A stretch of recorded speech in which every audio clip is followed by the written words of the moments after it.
Chapter 1365 World Zeroth Land.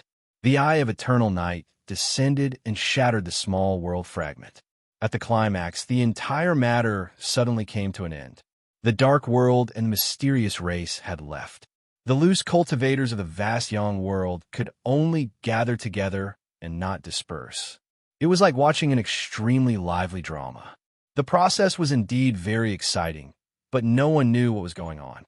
Of course, the vast young world loose cultivators didn't leave without any gains. First, they knew that the dark world and the mysterious race still had cards up their sleeves, so they had to be more careful in the future. Second, some of the people that were scattered around World Zeroth and knew each other had gathered together through this opportunity. For example, the heavenly sword sex Ling Xiao now had 3 more people by his side. Stacking Yuan Half-Sage's disciple Xianji, Xiangzhang Academy's Ruan Jing, and the ancient and powerful Thunder Dominion's disciple Zhou Lei. After the 4 of them went through the endless sea, because they kept a common secret, their relationship naturally became closer. Meeting again today, their auras were connected and they could feel that each other had made great progress. Among them, the heavenly sword sex Ling Xiao was the leader. The sword intent around him was condensed, giving off a feeling that he could slash out at any time and cut open a path to the heavens. Next was Zhou Lei. His skin was slightly darker than before, so when he smiled, his white teeth were even more eye-catching.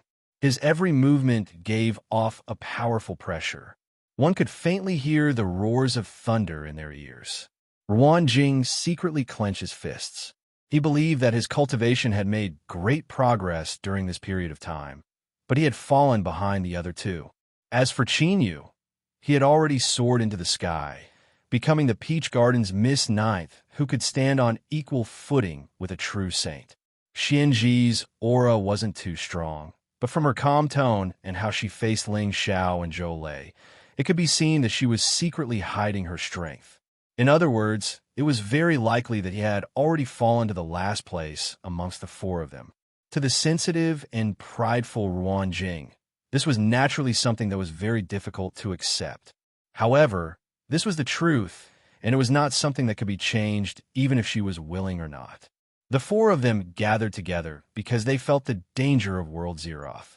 They wanted to join forces to ensure their own safety. Not long after they reached an agreement, a shocking spatial fluctuation swept past. Zhou Lei blurted out, "Spatial positioning." Ling Xiao, Xianji, and Ruan Jing's expressions changed slightly.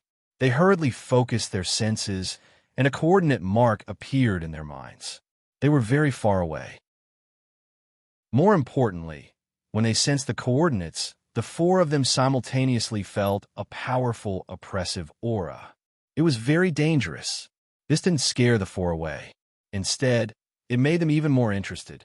Things like spatial positioning wouldn't happen for no reason. Who did this? What did this GPS point to? After a short silence, the 4 of them looked at each other. Ruan Jing was the first to speak. "I suspect that this matter has something to do with the actions of the Dark World and the mysterious tribes." The other 3 nodded.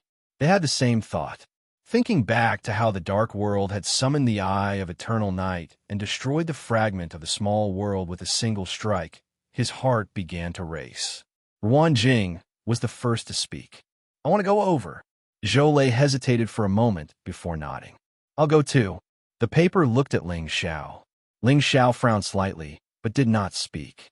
The paper thought for a moment and said, "Before I saw you, I couldn't be sure. But it's obvious that during this time, your cultivation has greatly improved. I believe that in your hearts, there's a faint sense of unease, as if some terrifying change will occur soon. An invisible oppressive aura will force us to constantly squeeze out our potential and become even stronger." Zhou Lei looked at the 3 of them. He said in a low voice, "Not long ago, the Domain Master said that the world is about to change. She ordered all disciples to cultivate and increase their strength as soon as possible. So everyone has the same feeling. It seems that a great change is about to occur." Ruan Jing said, her eyes staring at Ling Xiao. I have a strong intuition that this is the last chance the world has given us. Only by working hard to become stronger can we survive this great change. Otherwise, we are destined to turn to ash and be eliminated by the world. Ling Xiao, you may be the strongest of the four of us right now, but if you lose this opportunity, you will be surpassed by us in the future. You might even die in the great changes of the future. Ling Xiao finally said, "It's not that I don't dare to go. It's just that I was once an enemy of the dark world. If I'm discovered, I'm afraid I will implicate you." The paper let out a sigh and rolled her eyes at him. "I was wondering what it was. So it's like this. Don't worry. This time, there will be more than just the four of us. With so many people, the dark world cultivators might not be able to care about you." If that was the case, Ling Xiao said in a low voice, "Okay, let's go." Boom! The four of them combined their strength and forcefully opened up a passage. They stepped into it. At the same time, similar things were happening all over the world Zerothland. No one was stupid. Of course, they could vaguely guess that there was a problem with the spatial positioning. Danger was necessary, but as the saying goes, wealth comes from danger. If they didn't even dare to take risks, how could they have any harvest? Moreover, the cultivators who dared to come to World Zero, other than a few who were forced to do so, would not be too timid. This caused the empty space outside the flaming mountain to suddenly rain heavily. As the rain fell, layers of ripples appeared. Then, figures appeared from within. Li Yizhou, who couldn't find anyone, had a gloomy expression. Especially when he was in a bad mood, he still had to face the accusations and questions from that clan. Because the spatial positioning came from the fragment of the small world where the dark world was.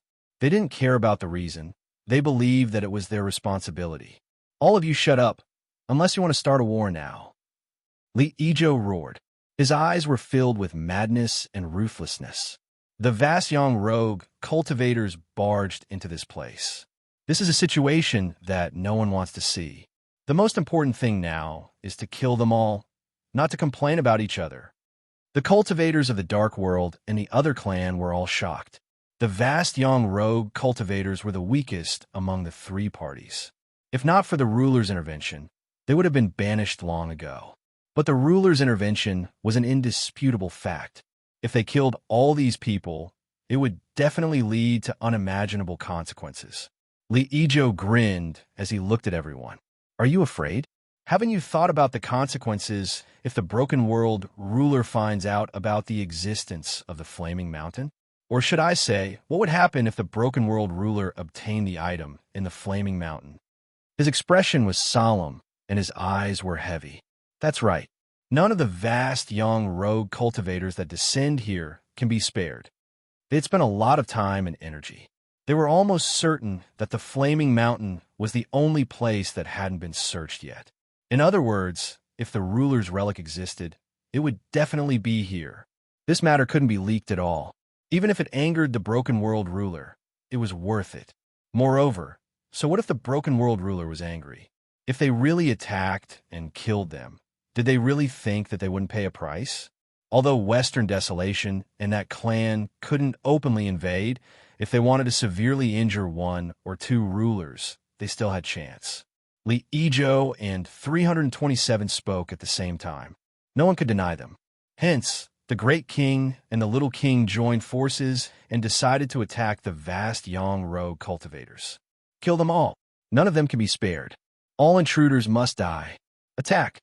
With loud roars, the cultivators of the dark world and the mysterious race attacked together, rushing towards the vast young rogue cultivators that had just crossed over. Like this, a great battle erupted. Qin Yu was expressionless. In truth, he had already imagined this scene before. If it weren't for this, he wouldn't have felt so much guilt and hesitation before he made his decision. But then again, he had only given them spatial coordinates. Coming here was their own choice, so no matter what the result was, they couldn't blame anyone else. Moreover, there was indeed a great lucky chance here, and it lay within this blazing eternal flame mountain. There really is a problem. Look at that flame mountain. My intuition tells me that the dark world and mysterious race are here for it. Let's go all out. Let them know that the cultivators of my vast young world aren't to be provoked. Seeing the flame mountain and seeing the reactions of the great king and the little king, although they were frightened, none of the vast young rogue cultivators were willing to retreat. Of course, the other side clearly wasn't prepared to let them leave alive, so what was there to hesitate about? Let's go all out. From the moment the battle began, it entered a white-hot phase. The vast young world's rogue cultivators wanted to preserve their lives, and the great king and little king wanted to silence them. Chinyu swept his eyes around the battlefield. As he was thinking about what to do next, surprise flashed in his eyes. All of them had come. On the battlefield, soaring firmament's fingers were like swords. He lifted his hand, and a dreadful sword intent swept out. After 3 sword strikes, the Dark World cultivators weren't able to resist. With pitiful cries, they were cut apart and vanished. Beside him, Xianji, Ruanjing, and Zhou Lei weren't as tyrannical and fast, but they were still able to easily cut down their opponents. The 4 of them gathered together and attracted the attention of many vast young rogue cultivators, joining forces to resist the enemy, like a giant moving flesh and blood machine. Any dark world or mysterious race cultivator that rushed over was directly cut down on the spot. Li Yizhou sensed something. He frowned and turned his head. His complexion changed, and he clenched his teeth, roaring, "It's you!" He recognized Li Yizhou, that damned sword cultivator.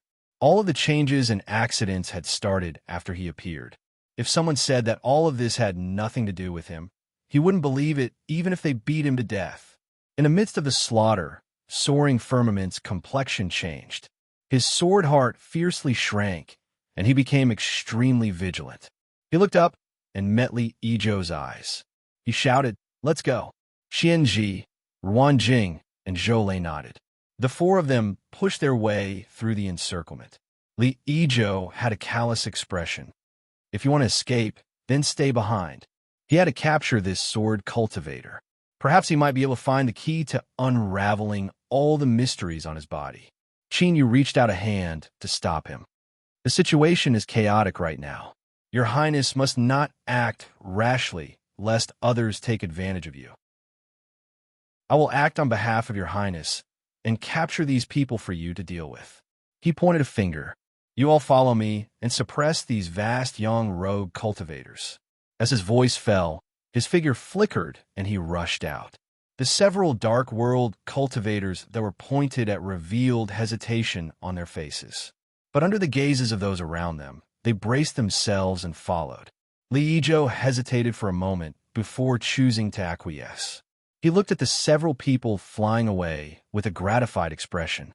Of the 3 true saints that descended, only Saint Zhou Yin treated him sincerely. Before this, he had pointed out the situation for me and encouraged me. Now, he has even taken the initiative to help me. It seemed that I had misunderstood him before. Saint Zhou Yin was the backbone of my temple, but I, Li Yizhou, am a person who knows how to repay favors. Since Saint Zhou Yin has treated me so well, as long as I can smoothly pass this trial, I will definitely repay you in the future. I will also let the world know that following me, Li Yizhou, is not a mistake. Chinyu rapidly approached, not wasting any time. Anyone that blocked his way was sent flying away with a slap. As soaring firmament and the other 3 were rapidly retreating, their complexions changed.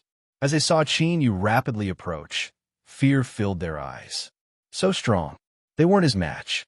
Run. The 4 no longer cared about the people gathered around them. They turned and ran, exploding with their fastest speed. The Dark World had clearly sent experts to deal with them.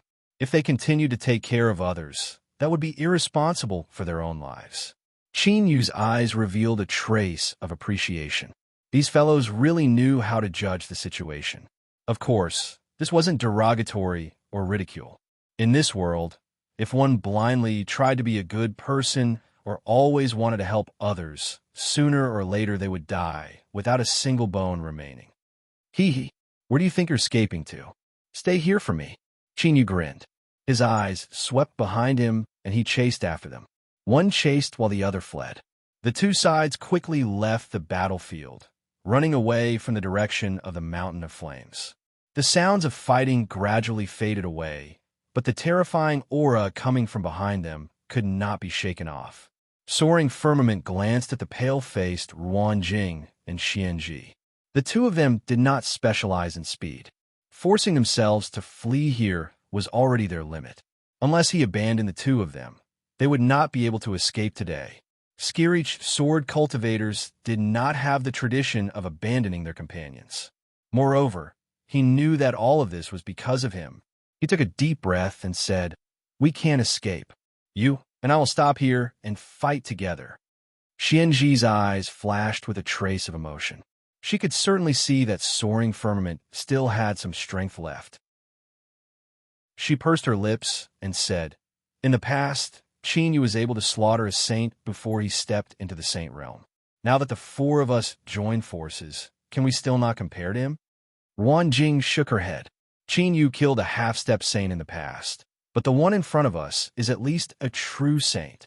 Zhou grinned, revealing his snow-white teeth. "So what if he's a true saint? This is the world Zeroth. How much cultivation can he have left? My family's old ancestor said that in the world Zeroth, he can chase after several true saints and beat them up. Also, let me correct you.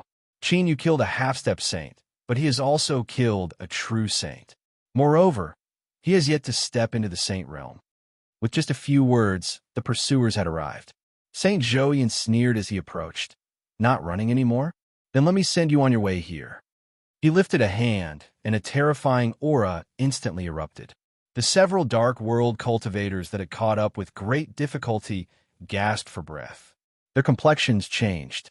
They thought that since Saint Zhouyan's strength was so tyrannical, there was no need for them to do anything.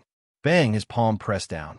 A terrifying strength burst forth like a dam, descending with overwhelming momentum. The dark world cultivators' complexions changed. Their eyes widened in horror. This was because when Saint Zhouyan attacked, his target was actually them. Caught off guard, the few people who were completely unprepared could only let out a miserable scream before they were crushed to pieces on the spot. Chapter 1366. On the other side, the four youngsters who appeared to be heroic but were actually a little flustered were all stunned at this moment. What was going on? He hadn't even started, and he had already killed a group of his men. Was this dark world true saint crazy? Looking at their expressions, Qin Yu could guess what they were thinking. He was too lazy to argue with them. He shouted, "Don't resist. Lead with me first." He flicked his sleeves, and a powerful force swept over. This voice, Ling Zhao's eyes widened. When he recovered, he hurriedly said, "Listen to him. Don't resist." Xianji, Zhou and Ruan Jing, who were about to attack, stopped. They let themselves be swept away and then stared at Ling Zhao, waiting for him to explain. "Don't look at me. You will know in a moment." As he spoke, he looked up at the back in front of him. If it was a guess before, now it was almost certain. Soon, the force that wrapped around the four of them dissipated. Qin Yu turned around and returned to his original appearance. "Qin Yu!" Xianji exclaimed. His eyes widened in disbelief, but he quickly covered his mouth and hurriedly bowed. "Xianji, disciple of Sage-to-Be, Stack Kite, greets Mr. Knife. I didn't mean to offend you before. Please forgive me." Ruan Jing and Zhou hurriedly bowed. Only Ling Zhao's expression was calm. He had already met Qin Yu before and had a guess when he heard the voice. Otherwise, he wouldn't have stopped them from resisting. Qin Yu waved his hand. "Stand up." His eyes swept over the four people in front of him. "You're quite bold. You actually dare to come here." Xianji, Ruan Jing, and Zhou didn't know what he meant. Ling Xiao bowed. The spatial positioning and the actions of the dark world and the mysterious race. "Was it all because of you?" Qin Yu nodded. He didn't hide anything. When he saw the four people in front of him, he already had a plan in mind. He needed their cooperation, so he knew what to do. Xianji, Ruan Jing, and Zhou were all stunned. They thought that it was no wonder the extremely dangerous but stable world Zeroth suddenly turned into a pot of rotten porridge. The chaotic dark world and the mysterious tribe went crazy together. So the root cause was here. As expected of the Peach Gardens, Mr. Knife. Wherever he went, He could set off perilous waves. The endless sea was like this, the lost garden was like this, and it was still like this today. It was only because the matters of the EC were kept a secret that news hadn't spread far and wide. Otherwise, they would have discovered that in terms of tricks, Qin Yu was indeed a formidable existence that they couldn't match. Qin Yu guessed that it would have a certain impact on their hearts. He waited for the four of them to come back to their senses before saying, "It seems that all of you have been working hard in your cultivation during this period of time. You have all made great progress. You're not far from the divine path now." On the other side, Ling Xiao and the other three had complicated expressions on their faces when they heard this. These words were not wrong, but coming from his mouth, why did it sound like he was mocking them all? Perhaps Qin Yu also felt that these words weren't appropriate. He lightly coughed and rubbed his chin. "Don't compare yourself with me. Otherwise, you will lose the joy of cultivating. In short, there is something I need you to cooperate with me on." As he spoke to hear, his lips curled up in a smile. "The Netherworld Saint was killed by me and the Guardmaster. Do you all know about this? The battle where the Peach Garden's Mr. Ninth became famous throughout vast Sun City and established his status had long since spread throughout the entire Saint Dao Circle. He was revered and worshipped by countless people, so it would be difficult for us not to know about it. It's good that you know. Let me tell you one more thing. After the Netherworld Saint's Dao collapsed, I seized a very large great Dao fragment. When the Peach Garden's third Mister by phone broke through to the divine path, I gave him about a third of it as a congratulatory gift." Gulp. Zhou Lei subconsciously gulped. His face immediately flushed red, and he revealed an embarrassed expression. But at this moment, no one laughed at him. This was because although they didn't swallow their saliva, that was only because they had better self-control. In truth, they were quite envious of him. He had just broken through to the half-saint realm, and now he could immediately obtain a true saint's great Dao fragment. Just how fortunate was this? Just thinking about it made his eyes turn red with envy. Qin Yu snapped his fingers. "Help me complete this task. As long as you cooperate well, each of you will have a share of the great Dao fragment." Ruan Jing blurted out, "Is Mr. Ninth serious?" Then he waved his hand and explained, "This junior doesn't dare to question your promise. It's really, the reward was too precious. It was unbelievable." Qin Yu interrupted him. "Don't worry, I always keep my word. But if any of you dare to leak anything, I guarantee that you will regret it." A cold light burst out from his eyes, and a dense aura erupted. The four people suddenly stiffened. Ling Xiao said in a low voice, "This junior swears that I will never tell anyone outside of this place about what happened today. Otherwise, the great Dao will collapse and never be able to reform." Ruan Jing, Xian Ji, and Zhou Lei nodded. Qin Yu restrained his aura and smiled again. "Very good. I believe that you're all smart people. Then, tell me what you need to do. Don't worry, it won't be too dangerous or difficult. As long as your acting skills are up to standard, it will be fine." He beckoned with his hand, and the four people gathered over. At the start, Qin Yu was the one speaking, and the four of them obediently listened, explaining the situation. Xian Ji raised her hand. "Mr. Ninth, I understand your meaning, but I feel that there are some flaws in the plan. How about—" Seeing Qin Yu indicate for her to continue speaking, Xian Ji's spirits rose. She began to speak her thoughts. Seeing Qin Yu nod in approval, Ruan Jing and Zhou Lei couldn't help but speak up one after the other. The usually cold and silent Skypiercer sword cultivator also raised several suggestions for modifications. The ancients said that 3 heads were better than Zhuge Liang. Although they didn't know who Zhuge Liang was, this name sounded fierce. In short, the ancients weren't wrong. After the 4 people participated in the plan, it became much more plentiful and feasible. They were all talented people. Qin Yu had a satisfied expression. "Everyone, think about it. If there aren't any other problems, then hurry up and prepare. Our first scene will begin soon." A moment later, Qin Yu's figure shook, and he transformed into a cultivator of the mysterious race. Unlike the Dark World faction, he had less contact with the mysterious race.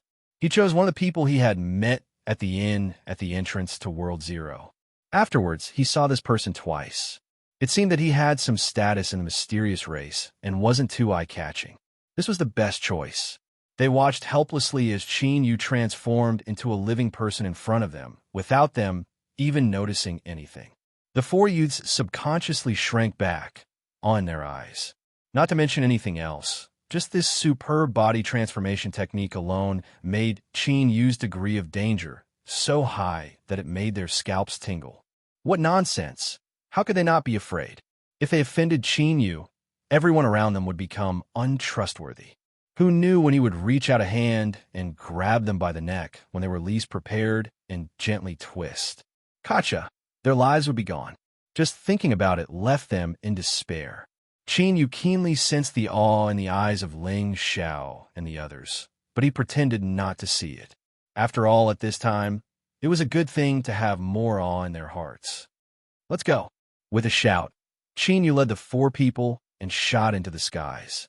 My name is Li Xiang, the Xiang for flying. Ever since I was a child, I yearned for freedom. My dream was to live a carefree life. It was only after I grew up that I realized how big my dream was. It was so big that there was no way to realize it. This is because in the world of adults, there are only restrictions and compromises. There is no shadow of freedom. For instance, I didn't want to descend into the broken world and participate in the struggle for power in the Western Wasteland. But because of my background, it was impossible for me to stay out of it.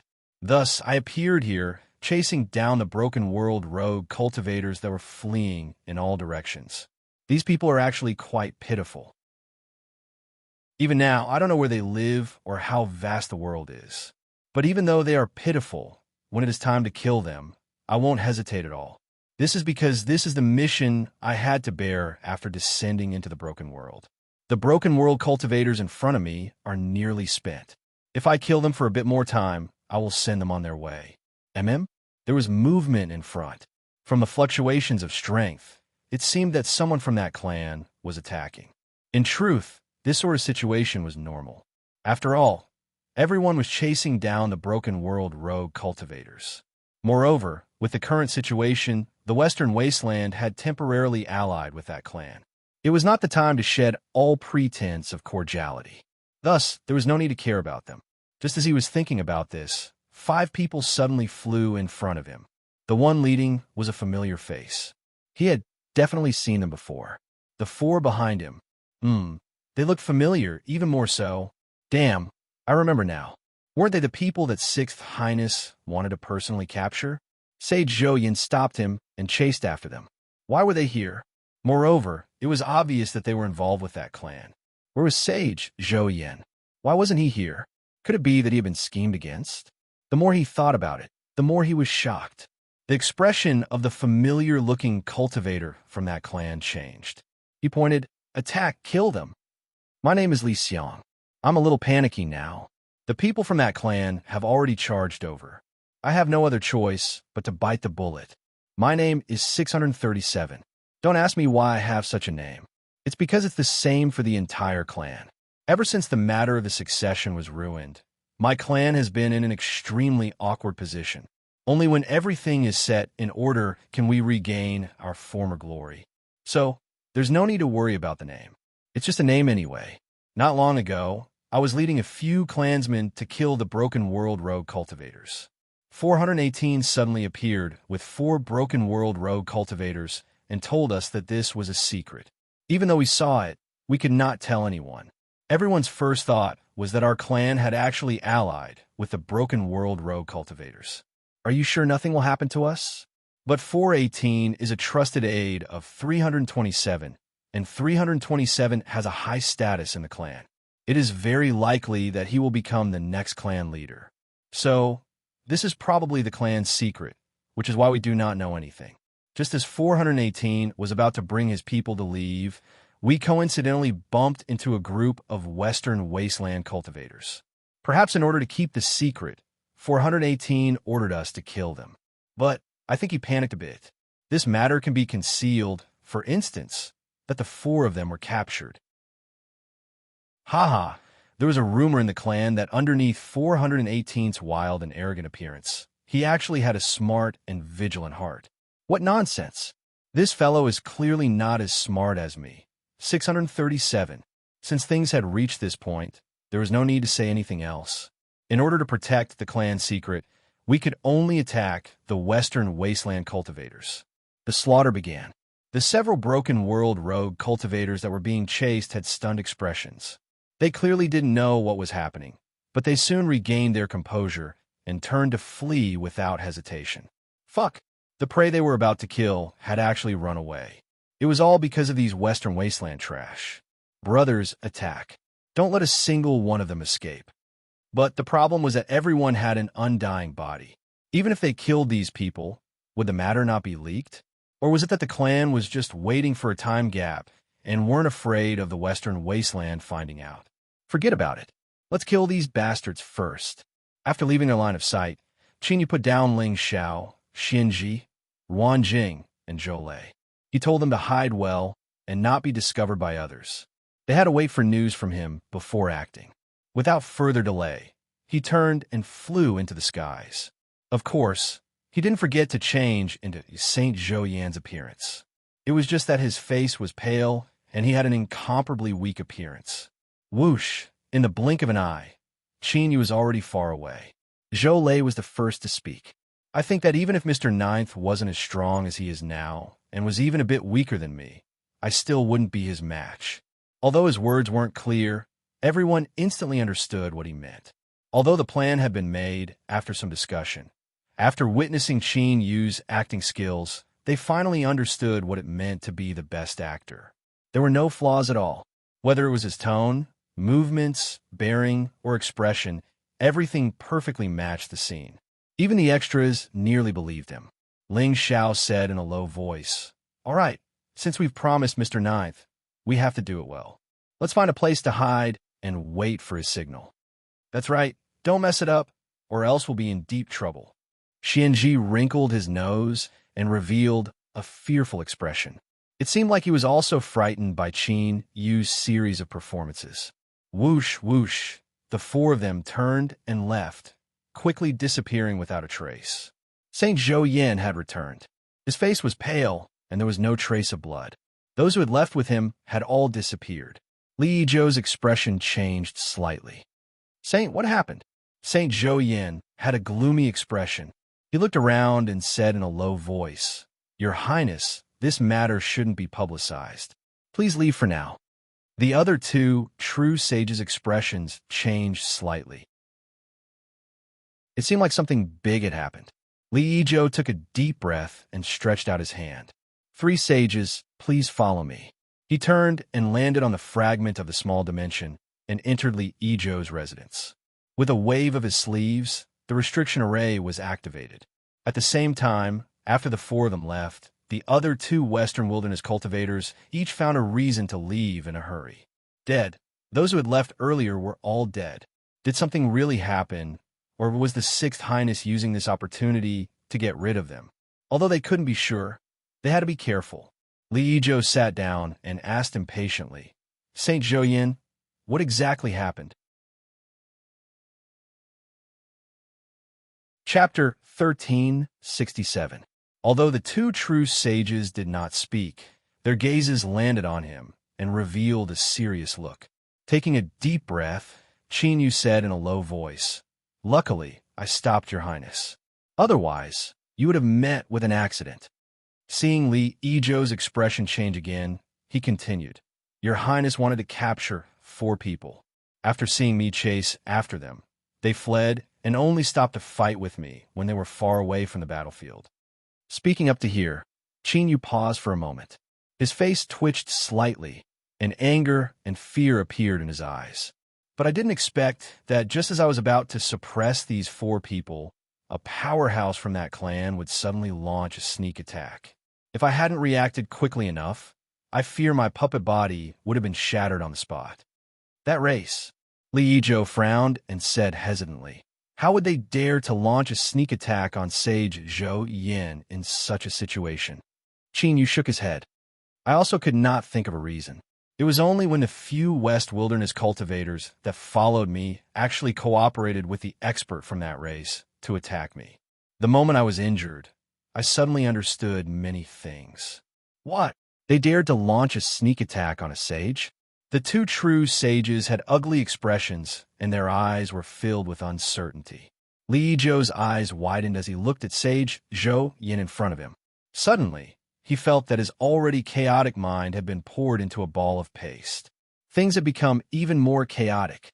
The expert from that race might have launched a sneak attack on Zhou Yin to weaken the strength of West Wilderness in advance. However, how would the West Wilderness cultivators dare to attack a sage? Were they not afraid of death? Looking at Li Yizhou's expression, Qin Yu knew that this Sixth Highness of West Wilderness had probably been confused by all the twists and turns. TSK. With such a brain, he actually dared to descend into the vast sun world.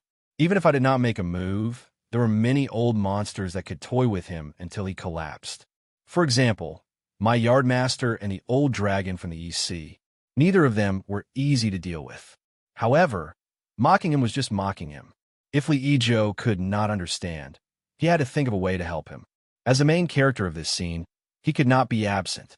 Therefore, Sage Zhou Yin laughed bitterly and said, "Your Highness, have you not realized it yet?" His words were filled with disappointment and helplessness. His face was even more pained. "Your Highness, don't forget that I was chasing after the rogue cultivators of the Broken Realms. How could it be such a coincidence that I was ambushed by the experts of that race? It's as if they were there all along, waiting for me to deliver myself to them. There's one more thing.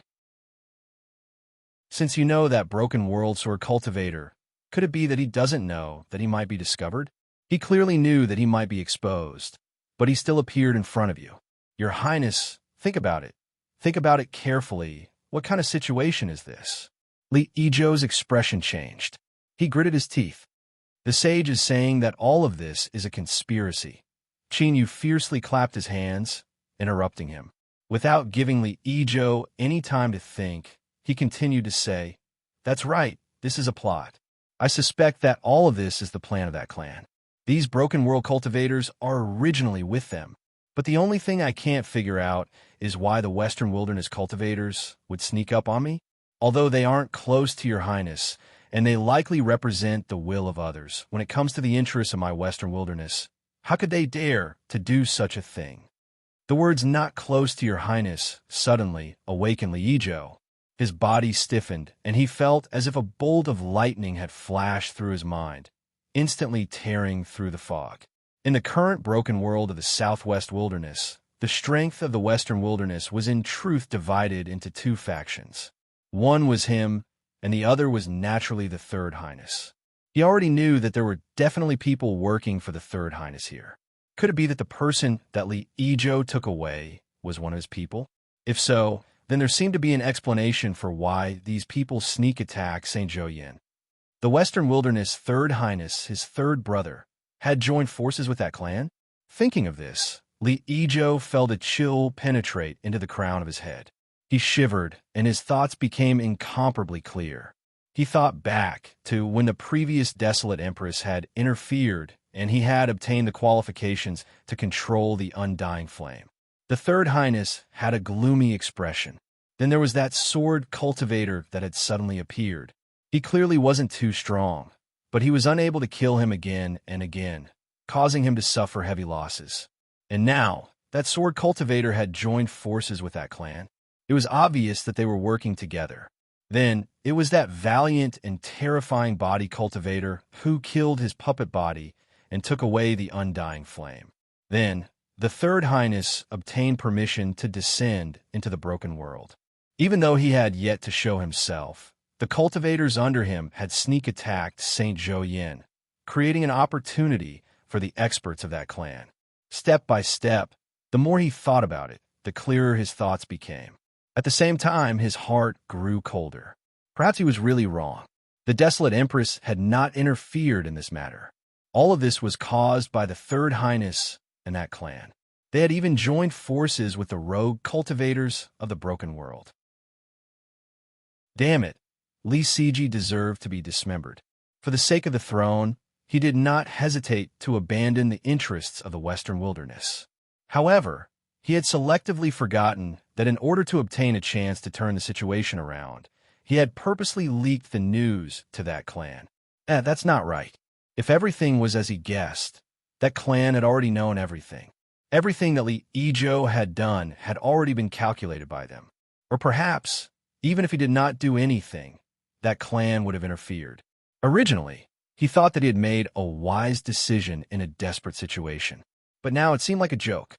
That clan, the Western Wilderness Third Highness, the rogue cultivators of the broken world, the three of them had joined forces, and each of them had their own gains. Obtaining the undying flames and defeating the Western Wilderness, there was no need to talk about the benefits of that clan. Perhaps they might even be able to obtain the item within the Mountain of Flames. Eliminating him, as long as the matter was done cleanly, Li Siji would still be the prince that His Majesty valued the most. Without him as a stumbling block, Li Siji would still have hope of inheriting the throne. As for the rogue cultivators, it was even simpler. Eliminating the Western Wilderness was equivalent to removing a huge mountain from their heads. They might even be able to obtain some benefits and promises from that clan. All three parties had their own standpoints and motives. The more he thought about it, the more he felt that it was right. At the same time, he felt a deep sense of fear and shock. Li Ijo finally reacted. Why did everything go so smoothly after he descended into the broken world? No matter what he did, he would only receive setbacks. So it was because he was facing such a dangerous situation. That clan, the Third Highness, and the rogue cultivators of the broken world joined forces. How could he not suffer setbacks? In fact, the fact that he was still alive now was already considered lucky. For instance, what Sage Zhou Yin had said before was that he was lucky he had stopped him. Otherwise, his plot might have already come to an end. Qin Yu looked at Li Ijo. At this time, Li Ijo's complexion was extremely wonderful. There was shock and disbelief mixed in with anger and fear, as well as a bit of joy that came from surviving a calamity. He knew that his plan had succeeded by more than half, and he had successfully led Li Ijo down the wrong path. As for what happened next, he didn't need to say anything. Li Ijo would make his own judgment and fill in the gaps in his mind. It was clear that the Sixth Highness already had a clear judgment in his heart. Because this judgment was something he had deduced himself, he would definitely believe it without a doubt. It would be much more effective than Qin Yu explaining it to him. The two descended true saints were silent, their complexions solemn and complex. They weren't idiots. If Li Ijo could think of something, then there was no reason that a dignified, true saint couldn't. But they still found it hard to believe. The Third Highness was actually so daring to do such a thing. Wasn't he afraid that the news would leak and incur the wrath of the desolate emperor? However, the two true sages reacted very quickly. If Third Highness's plan was successful, he would definitely push all the blame onto Li Ijo.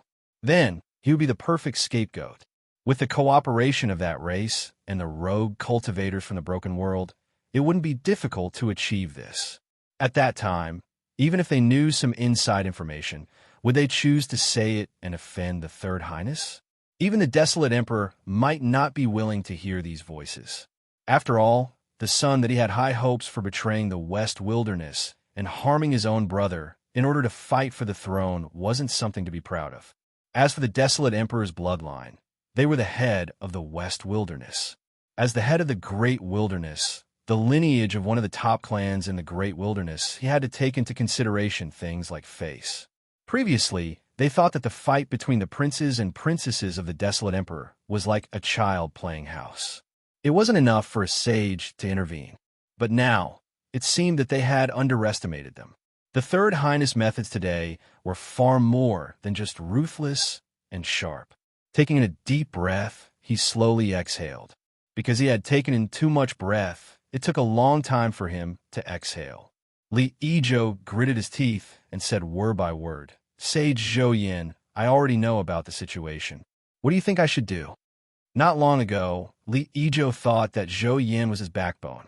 Now, he saw him as the only reliable support in this dangerous situation. Even though he didn't express it explicitly, It was already proven that sage Zhou Yin was sent to him by the previous desolate emperor. He was the most loyal helper. The two true saints had a subtle look in their eyes. From Li Yizhou's actions, they could feel the importance he placed on Zhou Yin. The two of them had never thought that they would really stand by Li Yizhou's side and do their best for him. Naturally, they didn't expect to be friends with the Sixth Highness, but we were ordered to follow Li Yizhou to the broken world. How could the two of us behave like this? Furthermore, taking a step back, why would Sage Zhou Yin choose to be together with Li Yizhou? Especially when the situation was already clear. From the corner of his eyes, one of the sages said, "Zhou Yin, we haven't finished talking about what happened previously. After being ambushed, how did you escape?" The other person nodded. "I am also very curious." After all, if that race, the Third Highness and the rogue cultivators of the broken world really worked together, they definitely wouldn't show any mercy. Qin Yu gritted his teeth and revealed a look of embarrassment and helplessness. "I broke a life-saving treasure and used it to escape by faking my death. Are the two of you satisfied with this answer?" Speaking of, an actor's basic appearance. At this point, Qin Yu's expression and tone matched perfectly with his previous ambiguous narration. He was a proud, true saint who had no choice but to escape by faking his death. He felt that he had lost all his face. Because it was real enough, the two true sages believed him directly. However, they were shocked that Sage Zhou Yin was even willing to use a life-saving treasure to fake his death here. It seemed that he was determined to protect Li Yizhou. Previously, they weren't sure, but now it seemed that the previous desolate emperor must have made some promise to Sage Zhou Yin. Otherwise, how could a true sage be willing to risk his life for someone else so easily? Li Yizhou was even more touched. Indeed, only Sage Zhou Yin was truly one of his own. There was nothing more to say. As long as I can survive this calamity, I, Li Yizhou, will definitely not be ungrateful in the future when there's wine and meat to eat together. Suppressing the excitement in his heart, Li Yizhou finally felt a trace of warmth in his heart. He cupped his hands and bowed. "Sage, in your opinion, what should I do now?" He didn't even address himself as sage anymore. His attitude was extremely respectful. Qin Yu's nose felt a little itchy. He resisted the urge to touch it. He thought to himself, "If you knew the truth, you would definitely open your mouth and eat me. Now that I've received your attitude, cough cough, I actually feel a little ashamed. TSK, TSK. I can't be unreasonable. People can't be unreasonable."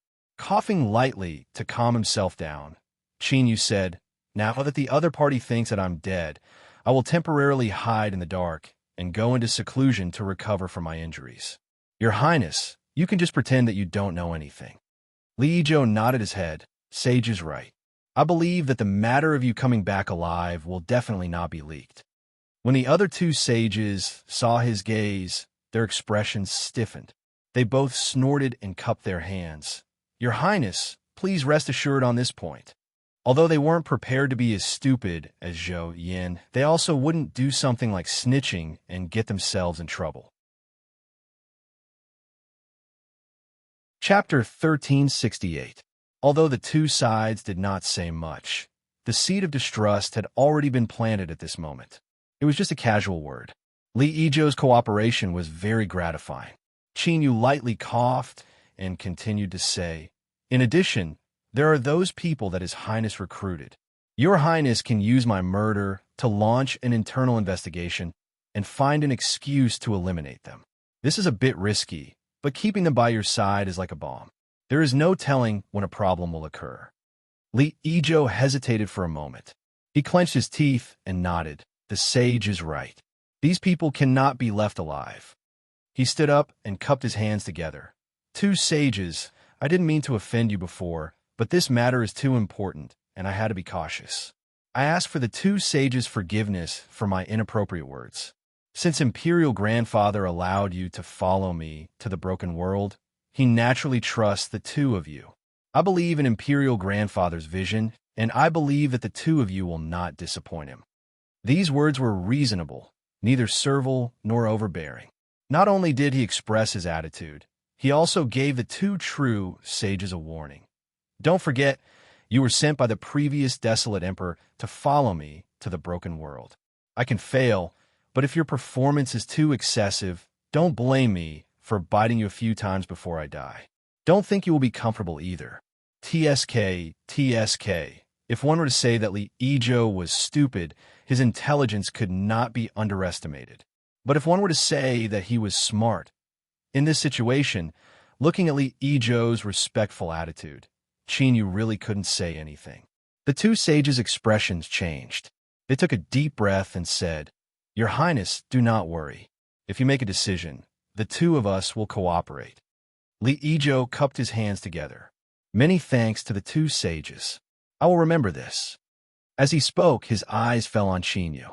He stood up and said, "There is no time to lose. Although I did some concealment, there were still several people who saw me. Your Highness should immediately control them, so that the news won't leak out. As for why I didn't warn Your Highness, you will soon understand. For the next period of time, I will go into seclusion to recover from my injuries. Your Highness must be careful." Li Ijo's eyes flickered slightly. This was indeed a suspicious point that he had already noticed.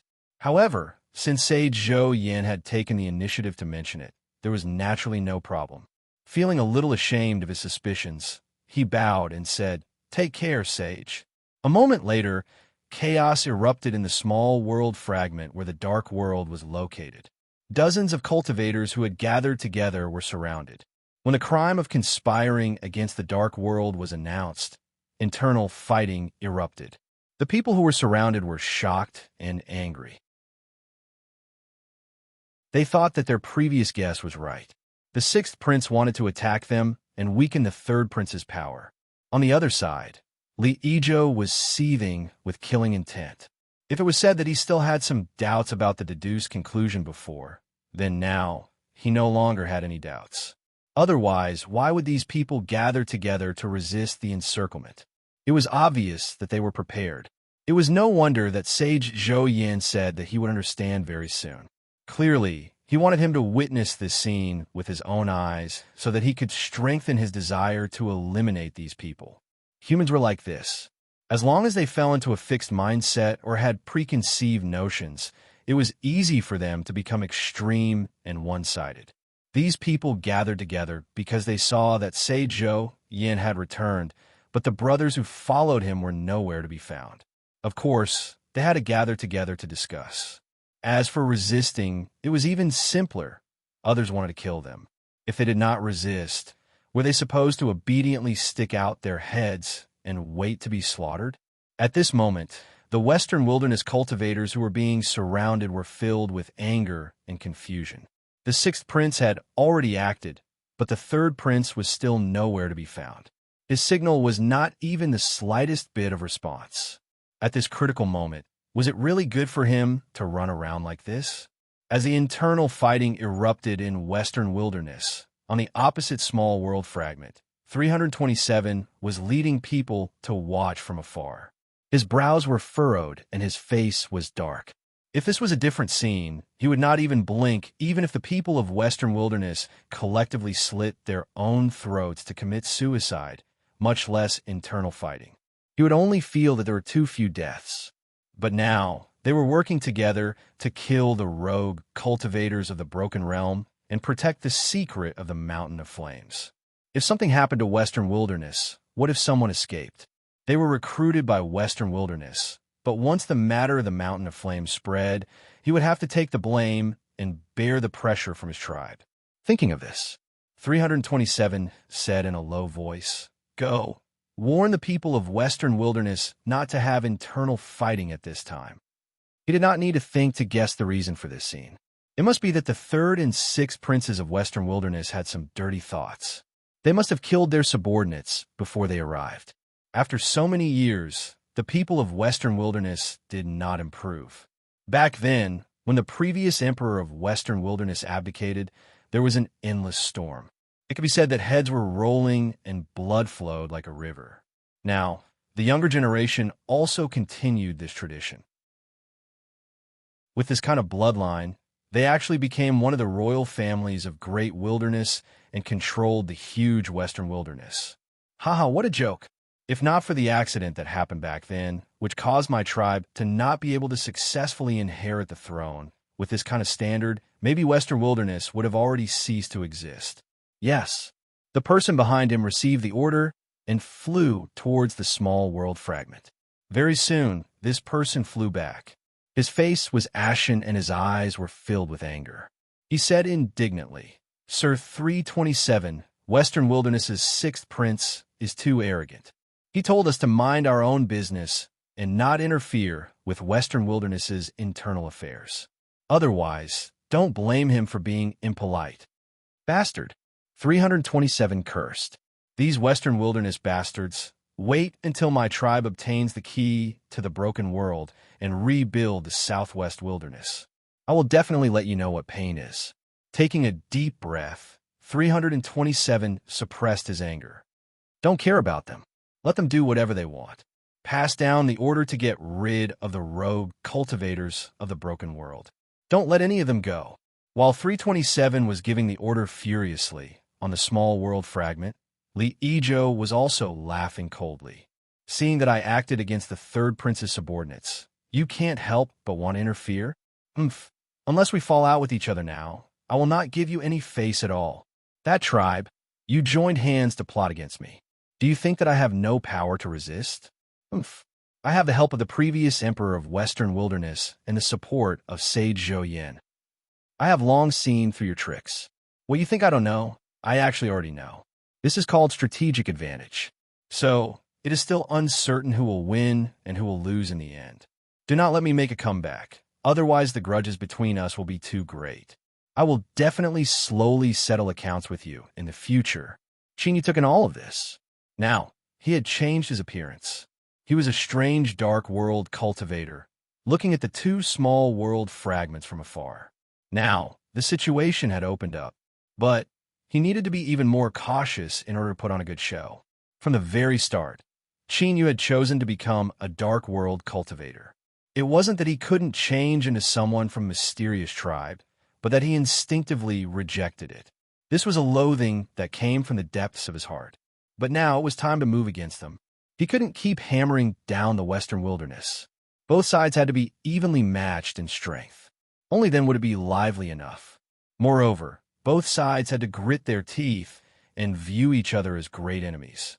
Only like this would it be even more intense. Shua. Qin turned and walked away. His figure flew far away, soon vanishing from sight. At this moment, no one noticed that some minor character had left. But from this moment onwards, the song of praise for the burial world Zero Land and the Little King continent would be sung.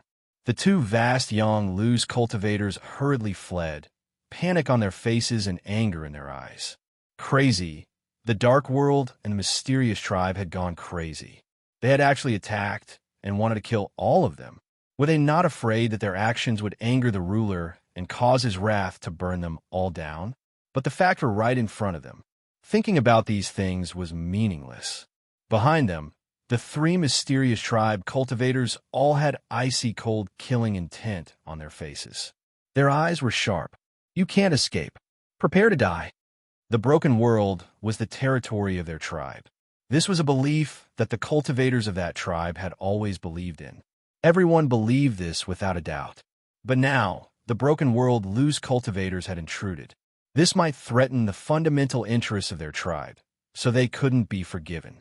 It was because of this that when the 3, 2, and 7 issued the kill order, not only did they not oppose it, but they attacked with all their strength.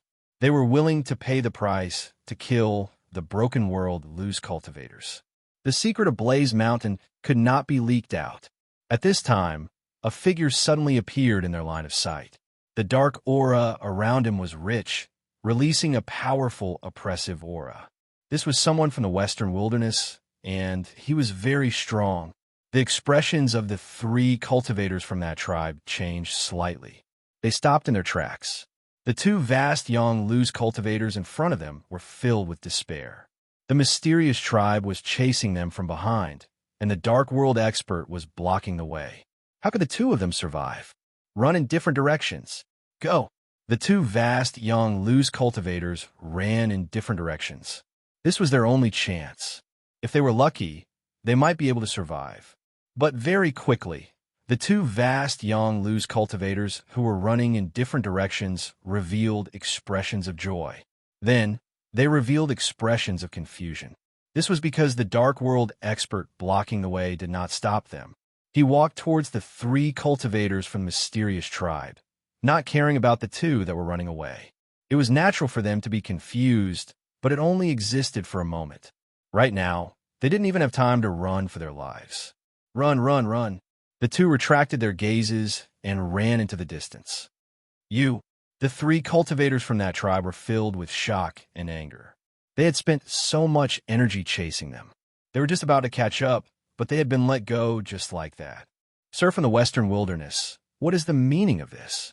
Don't forget, the order to kill the broken world loose cultivators was made by both sides. I will definitely report this matter to the higher-ups and demand an explanation from the Western Wilderness. He waved his hand. Chase after them. We cannot let them go. The three turned to leave. But at this time, their expressions changed. What are you doing? Across from them, the Dark World cultivator had already made his move. He lifted his hand and pressed down. Pitch-black flames instantly descended, submerging the three. Flame of eternal night. Angry screams came from within the flames. The Western Wilderness intends to harm my tribe. Rush out and report this to 327. The person who could easily control the flame of eternal night was naturally Chinyu. Since he had acted, he would not give these people any chance to escape. Thus, within the flame of eternal night, the mournful screams became weak. Instead, they were filled with hatred and anger. We won't really die. This matter will definitely be exposed. Your Western Wilderness will pay the price for this. Chinyu suddenly raised his hand and grasped forwards. The flame of eternal night wildly twisted. The screams became filled with terror.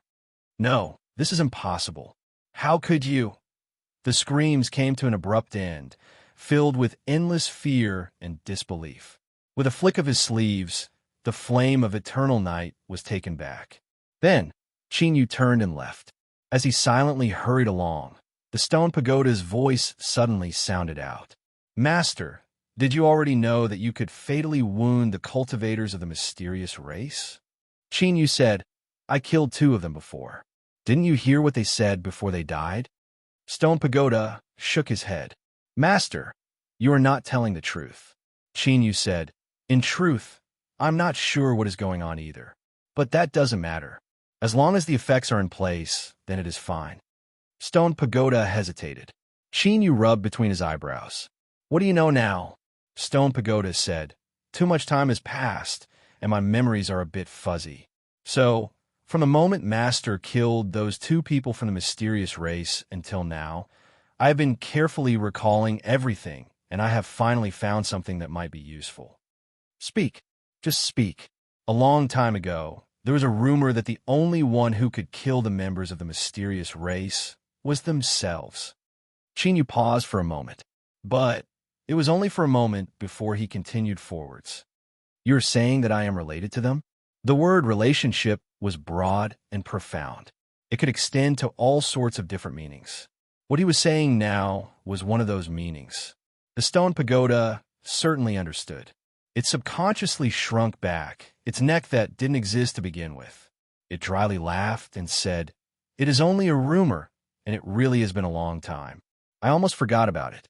Perhaps it doesn't count, or perhaps there are other circumstances. How could someone like Master possibly be related to the mysterious race? That is absolutely impossible. Chinyu took a deep breath. Since you know, then there is no need to speak any more useless nonsense. Let's go. There are still many people we need to kill. Chapter 1369. When the third prince received the message from his subordinate, he gnashed his teeth in hatred. He cursed the sixth prince in his heart. How dare you touch my people? I will not let you off.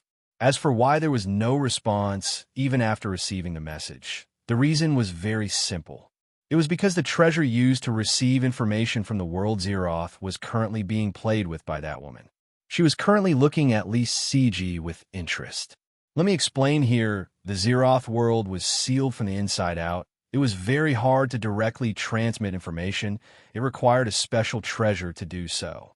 Western Wasteland's Third Royal Highness, I never expected that you actually had such an esteemed identity. In that case, wouldn't the way I'm treating you right now cause a lot of trouble? As she spoke, the woman frowned. She seemed to be in a dilemma as she muttered to herself. But I've always been afraid of trouble. Lee Siji's heart almost stopped beating. Sis, what do you mean by this? Sis, don't joke around, it's true. Don't think that my body is strong, but in fact, my mind is extremely fragile. I can't take any blows at all. With a dry cough, he squeezed out a smile. No, absolutely not. It's my greatest honor to know such a beautiful woman like you. I can't even wait to feel gratified. How could I dare to feel the slightest bit dissatisfied? The woman glanced at him. You used the word dare very well, but it doesn't matter. Even if there's trouble, it'll be in the future. We'll talk about it when the time comes. Putting away the communication treasure, the woman said, Lead the way. I have only heard of the world Zeroth land in the past, so I borrowed your light to go in and have a look. Maybe there will be other harvests. In any case, it is very boring now, and I have nothing better to do. Ah, you want to go to the world Zeroth land? No problem, no problem. Lee Siji nodded continuously, his eyes bursting with brilliance. He didn't dare to speak about other places in the broken world, but the world Zeros was definitely Western Wasteland's home ground. As long as he could enter it, would he still have a chance to escape? The woman suddenly said, If I tell you now that I was just joking and that I am not going to World Zeroth land, would you be disappointed? Lee Siji smiled bitterly. Whether you go or not, it's your choice. I have no opinion on it. However, in his heart, he was already cursing loudly. You damn bitch, you better not fall into my hands in the future. Otherwise, this prince will definitely let you know what regret is. Ha! With a crisp sound, Lee Siji was sent flying and a red fingerprint appeared on his face. The faces of the 5 true sages changed. However, after taking a step forward, they stopped abruptly. This was because after being slapped away, Lee Siji was caught again. Although the 5 fair and delicate fingers that were placed on his neck looked extremely good, the true sages were even more clear about the power that these beautiful hands could unleash. This was because the 2 true sages who were killed on the spot previously were killed by this pair of jade-like hands. The woman's expression was calm. One day in the future, I might become someone else's wife, but I definitely won't be yours. So don't have such thoughts again, or I'll make you suffer. Lee Siji exerted some force on his fingers. His face was flushed, and he nodded vigorously. Bang! He was thrown to the ground, and the woman got up. Let's go. Yes. Lee Siji got up and patted off the dirt on his body. He turned around and said, What are you waiting for? Hurry up and follow me. He acted as if nothing had happened. However, there were still 5 bright red fingerprints on his face. The dignified Third Highness of the Western Wilderness was highly regarded by His Majesty. It could be said that he was under only one person and above billions of people. Yet, after being humiliated like this, he could still act as if nothing had happened, putting aside everything else. Just this point alone showed that he had a good temperament. Of course, the 5 true sages knew that the Third Highness was truly enraged. As the saying goes, greeting people with a smiling face, but with a murderous intent. It was probably referring to this scene. Qin Yu was killing people, or more accurately, he was deliberately hunting down the cultivators of that tribe. This person who controlled the flame of eternal night was a powerhouse of the underworld. His actions were very successful. This was because before they died, the cultivators of that tribe were roaring for the Western Wilderness to pay the price. This was a part of Qin Yu's plan. While he was recovering, he would kill the cultivators of that tribe to weaken their strength and create hatred. But as the killing continued, Qin Yu soon discovered that he was a little addicted. That's right, he was addicted to killing people. He had said many times before that Qin Yu did not mind or fear killing people. However, he did not like to be a person whose hands were stained with blood. However, A change had occurred when he faced that clan today. Every time he killed a person, he would involuntarily feel a sense of joy and enjoyment, and his spirit would become extremely excited. He had a feeling of venting to his heart's content, and it was as if the feelings that had been suppressed at the bottom of his heart had been completely released at this moment. Kill, kill, kill. They all deserve to die. These people all deserve to die. In this state, Qin Yu was naturally dangerous and ruthless. Thus, the direct result was that the tribe suffered heavy casualties. They really suffered heavy casualties. After being killed, they could not be revived with the help of the tribe's secret treasure. These people all needed to enter the spring of rebirth and undergo a long period of recovery before they could be revived. But as mentioned before, when they came back to life, they would still be them, but at the same time, they would no longer be them. For that tribe, this was death. After 2 of the tribe members died, they still hadn't found any clues. Before they could lock onto the murderer, the other party attacked again. And this time, it wasn't just 2 people that were injured. The number rapidly increased in a short period of time. The other party seemed to have gone mad and began to slaughter without restraint. Moreover, his actions were extremely cruel and savage. Every tribe member that died under his hands was sent into the spring of rebirth without exception. The high priest was enraged. He requested powerhouses to descend from the tribe and capture the murderer no matter the cost. The patriarch agreed. He could send powerhouses to Boundary Zero, but they needed time to prepare. Before this, he could only send out an order to Boundary Zero, requesting that all the tribe members retreat and gather together to avoid further casualties. It wasn't just because they didn't want to bear more casualties. Another important reason was that the capacity of the spring of rebirth wasn't infinite. If the number of people killed continued to increase, it would soon surpass its limit. At that time, the entire tribe would have to withstand the terrifying suction force from the spring of rebirth. This sort of feeling had appeared many years ago. As long as they had memories of it, they would never want to experience it a second time. Is this the rumor that our tribe will face a turbulence? The patriarch slowly spoke from the main seat of the hall. His eyes lit up. Perhaps the high priest's actions have left behind hidden dangers. But as the patriarch, I will do my best to protect our tribe. No matter who you are, I will find you, kill you, and completely erase everything. The order had been passed down. The tribe that was originally crazily chasing after the wandering cultivators were now desperately running back. Their faces were filled with shock and anger. This was definitely the first time. As the most powerful faction in Boundary Zero, they were being hunted down by others. It was said that the tribe had suffered heavy casualties. Many people had been sent into the spring of rebirth and could only wake up after a long period of time. But entering the spring of rebirth was something that none of them wanted to face. Damn it, just who was the one who did this? Our tribe is an anomaly in the desolate world. We have long surpassed the norm. Besides those of the same bloodline, who else could do this? Could it be that the one who did this today was someone of our tribe's bloodline? No, that's impossible. The number of people in our tribe has been determined by the heavens and earth. It cannot be more or less. Unless the fate of our tribe collapses, there will be no change. Find a culprit. We must find a culprit. If we can't get rid of this person and find out the root of this matter, our tribe will never have a day of peace. In a fragment of the small world, 327's face was ashen, because the anger in his chest was burning and his fingers were trembling. Who was it? Who was it that massacred our tribe and caused endless slaughter? For many years, that tribe had never suffered such a huge loss. Plus, in the broken world, he was the leader.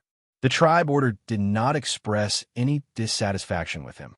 It only ordered them to recall their tribe members and wait for the experts of the tribe to descend to the broken world. However, this matter happened when he was in power, so no one would care about it. This matter had nothing to do with him.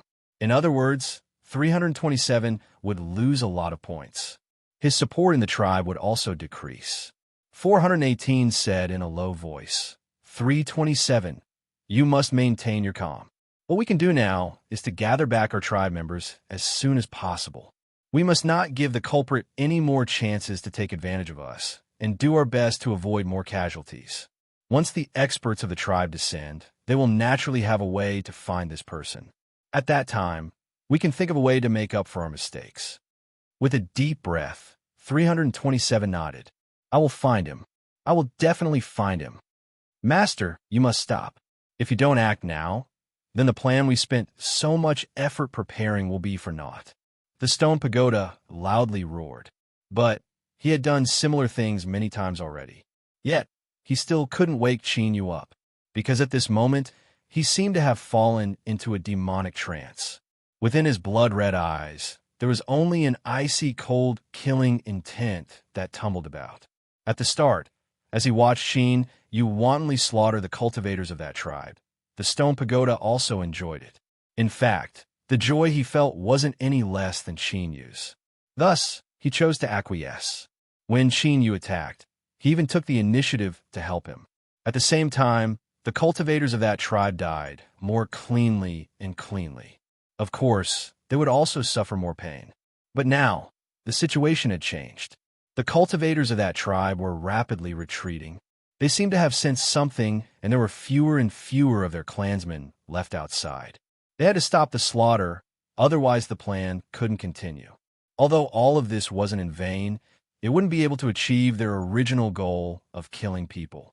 In addition, after seeing Li Ijo summon the Eye of Eternal Night, the stone pagoda was worried that if Chinyu continued, he would soon suffer a backlash from that tribe.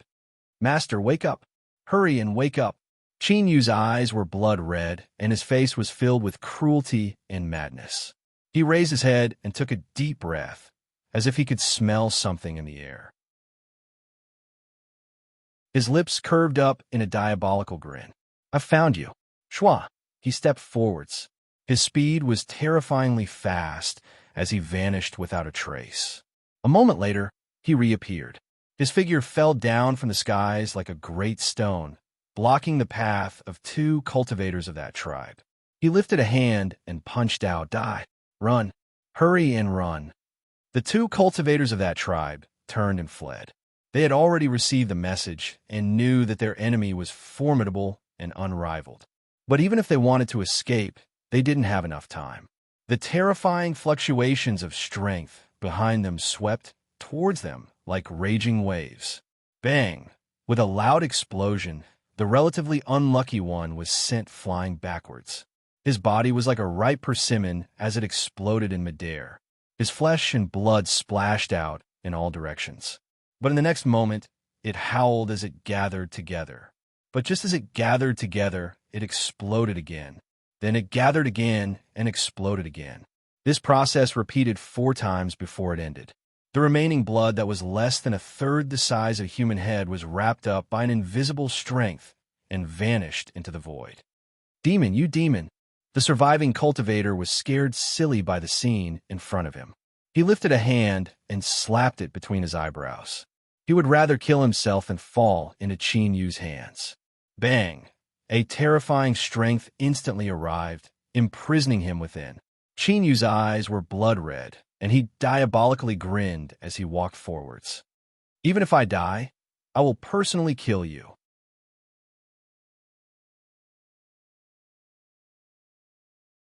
Chapter 1370. The Stone Pagoda sighed inwardly. It really didn't want to do this, because it might expose something it had been hiding all this time. But these two people in front of it were likely to be the last members of that clan they would encounter. If they were killed by Chinyu, then their plan would be ruined. The Stone Pagoda took a deep breath and began to mobilize the strength that had been sealed away for countless years. A trace of disgust and pain drilled out from the depths of its heart. But along with it was an indescribable sense of anticipation and excitement. Pain. The pain reached the extreme, as if it were tearing apart his marrow and spreading out from his soul. Then there was an icy cold, an extremely cold aura superimposed with the pain, instantly restoring Chinyu's consciousness. The blood-red color in his eyes began to fade at a visible speed. The Stone Pagoda's calm voice echoed out. "Master, In order to awaken you, I could only resort to such a method. I ask that you forgive me for any offense. It was just that beneath this calmness, there seemed to be many other things hidden, as if it were deliberate. Qin Yu recovered his consciousness, and the memories that were previously blocked appeared in his mind. He took a deep breath and said, "You did well." In his mind, he constantly replayed that intense pain in his soul, as well as that ice-cold strength that spread out. This stone pagoda fellow really was hiding something. That feeling just now wasn't good. Even now, Qin Yu felt his hairs stand on end. To put it simply, it was like a sharp straw ruthlessly piercing in and releasing a venom-like cold. After imprisoning the prey, what followed was naturally sucking it up. Qin Yu let out a deep breath and forcefully suppressed this scalp-tingling thought. Then, he looked at the cultivator in front of him, who had a look of fear and despair on his face. "No matter who you are, no matter where you come from, my clan will definitely find you and tear you to shreds." Perhaps it was because fear and anger wove together, causing his emotions to fluctuate too intensely, but his voice was sharp and shrill, almost breaking. But it was because of this that the hatred in this cultivator's heart was completely revealed. A cruel, killing intent gushed out from the depths of his heart. The blood-red color in his eyes that had just faded showed signs of reawakening. Qin Yu clenched his fists.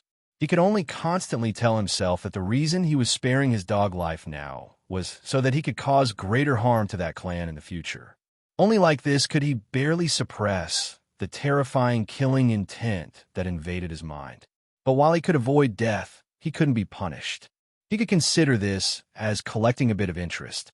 "Since you've put it that way, then I'll have no choice but to tear you into pieces and grind your bones into ashes as repayment." With a sneer, Qin Yu lifted a hand and thrust forward. The formidable strength that imprisoned that cultivator began to violently shake. His body twisted and his hands and feet twisted at strange angles. Then, with loud cracking sounds of bones breaking, he was forcefully crushed to pieces by that formidable strength. You devil! Devil! My clan won't let you go. We definitely won't let you go." That clan member cursed loudly. Qin Yu's face was twisted with madness. "Are you going to call me a devil?" But in reality, this is just the beginning. Very soon, I will let you truly experience the meaning of fear and despair. His bones were cracking, and his flesh was torn to shreds. Fresh blood gushed out from his wounds, and large amounts of it dripped onto the ground. "Kill me! Kill me!" His curses had already become weak, and there was a pleading tone in his voice. Qin Yu reared his head back and laughed, as if he had gone mad. "Beg me? Ha ha ha! Good, then I'll give you a quick death and end your pain." He lifted a hand and pitch-black flames appeared, releasing an icy chill and annihilation. In these flames, you can howl in anguish and perish. At this time, Qin Yu's complexion changed. With a dull bang, as if he'd been struck by a heavy blow, he was sent flying backwards. Puff! He spat out a mouthful of blood. His voice was filled with anger. "Who is it?" He reached out a hand, and the pitch-black flames instantly flew back to him. Then, he turned and fled without hesitation, vanishing without a trace. After the flames vanished, all that was left was a mass of broken bones and flesh. Because it had been burned by the flames, its surface was charred black. "The flame of eternal night." A weak and resentful voice echoed out. Then, with a loud bang, it exploded into pieces. Blood gushed out and instantly condensed into a mass that vanished into the void. At the same time, Qin Yu, who had just fled, calmly stood there. He looked at the place where that cultivator had fled, his eyes cold and indifferent. Here, I have to mention it again, the basic cultivation of an actor. From a moment he regained consciousness to the moment he attacked, whether it was torturing that cultivator, his expression and words, or even his final escape after suffering a blow. It was all because of Qin Yu's exquisite skill. His acting skills, of course, with a boiling, killing intent in his heart. Many of them could be considered his true colors. That was why they were even more brilliant and flawless. At this point, the second step could be considered complete. Next, They just had to wait for the Western Wilderness and that clan to react. It was also time for Ling Xiao and the other three to make their appearance. Shua. Qin Yu turned and walked away. He needed to make the following preparations. This time, he wanted the Great King and Little King to thoroughly engage in a battle of life and death. The murderer had been found. A certain clansman returned with serious injuries. Although his consciousness only lasted for a moment before he fell into a deep slumber, waiting to awaken, this was more than enough time to tell him who had done all of this. Western Wilderness. It was the West Baron. This was because the murderer had summoned the flame of eternal night before he killed a man, and the flame of eternal night was the strongest trump card of the dark world. Naturally, it was in the hands of Shi Huang. It was a very clear chain of clues. There was no need to doubt it at all. The entire clan was furious. Many people finally reacted. In truth, they should have thought of this long ago. In the broken world, besides the Western Wilderness, who else could possibly harm them? Damn it, just how did the Western Wilderness do this? No one knew the specifics, but there was no doubt that they must have planned this for a long time. After countless preparations and countless attempts, they finally found a method to severely wound them. And as the Western Wilderness that had always been fighting with the other clansmen to seize the right to rule the broken world of the Southwest Desolate region, they clearly had the motive and stance to view the other clan as their mortal enemy. In addition, another thought raced through everyone's minds. The information that the Western Wilderness had lost the eternal flame was sent back by a scout. Could this be a trap in itself? In other words, the eternal flame was still in the hands of the Western Wilderness. Their goal was to lure the other clansmen into attacking them, and then have them fall into a trap they had prepared. As for why the Western Wilderness did this, it was because they wanted to drive the other clansmen away from the world Zeroth, to create an opportunity for them to obtain something from the Blazing Mountain. Otherwise, it would be hard for the other clansmen to believe that the Western Wilderness would dare to reveal their trump card and kill them even after they had lost the eternal flame. Previously, this was also the reason why they did not think of the Western Wilderness. But now, it seemed like they had been fooled by the Western Wilderness from the very beginning. Not only were they fooled, but if his clansman did not return with his consciousness intact, they would still be in the dark. The more they thought about it, the angrier they got. West Wilderness, they had to pay the price for what they had done. The clan leader ordered for the clan to speed up the preparations and send the strongest experts to the world Zeroth. Didn't the Western Wilderness want to kill? Did they really think that the Western Wilderness did not develop any methods to deal with the dark puppet body? Today, every clansman of the Western Wilderness that was killed will be paid in blood. Li Xiang came back alive. He was severely injured. Half of his body was broken, and he managed to escape with his last breath. "Your Highness, I want to see your Highness." Facing such a heavily injured person who was screaming for his Highness, it was obvious that something big must have happened. In addition, not long ago, the Sixth Highness used cruel methods to deal with a group of cultivators. Now, everyone feared him. Without any delay, Li Xiang was carried in front of Li Yizhou. One of his eyes was blind, and the other was filled with blood. He slapped the ground with both hands. "Where is your Highness? Where is your Highness?" He couldn't see her at all. Li Yizhou's expression changed. He ignored the bloodstains and grabbed his hand. "I am Li Yizhou. No matter who hurt you, I swear I will take revenge for you." Under the watchful eyes of everyone, this was called having a high EQ. Just one action and one sentence was enough to increase his favorability. It seemed that the Sixth Highness didn't go too far in dealing with those people. After all, they were the Third Highness people, and they had ill intentions. Li Xiang shed tears of blood. At this moment, he felt that with these words, everything he had suffered was worth it. "Your Highness, listen to me. That clan has joined forces with the rogue cultivators. I saw this with my own eyes. This is why we are being chased by them. Moreover, that clan has mastered a method to harm the main body through the puppet body. You must be careful." After speaking, as if he had exhausted his last breath, Li Xiang, who loved freedom, fell to the ground and died. His corpse didn't shatter into dark strength and vanish. Rather, it was left in front of everyone like a normal corpse. The complexions of everyone in the western wasteland changed. There was only one explanation for this.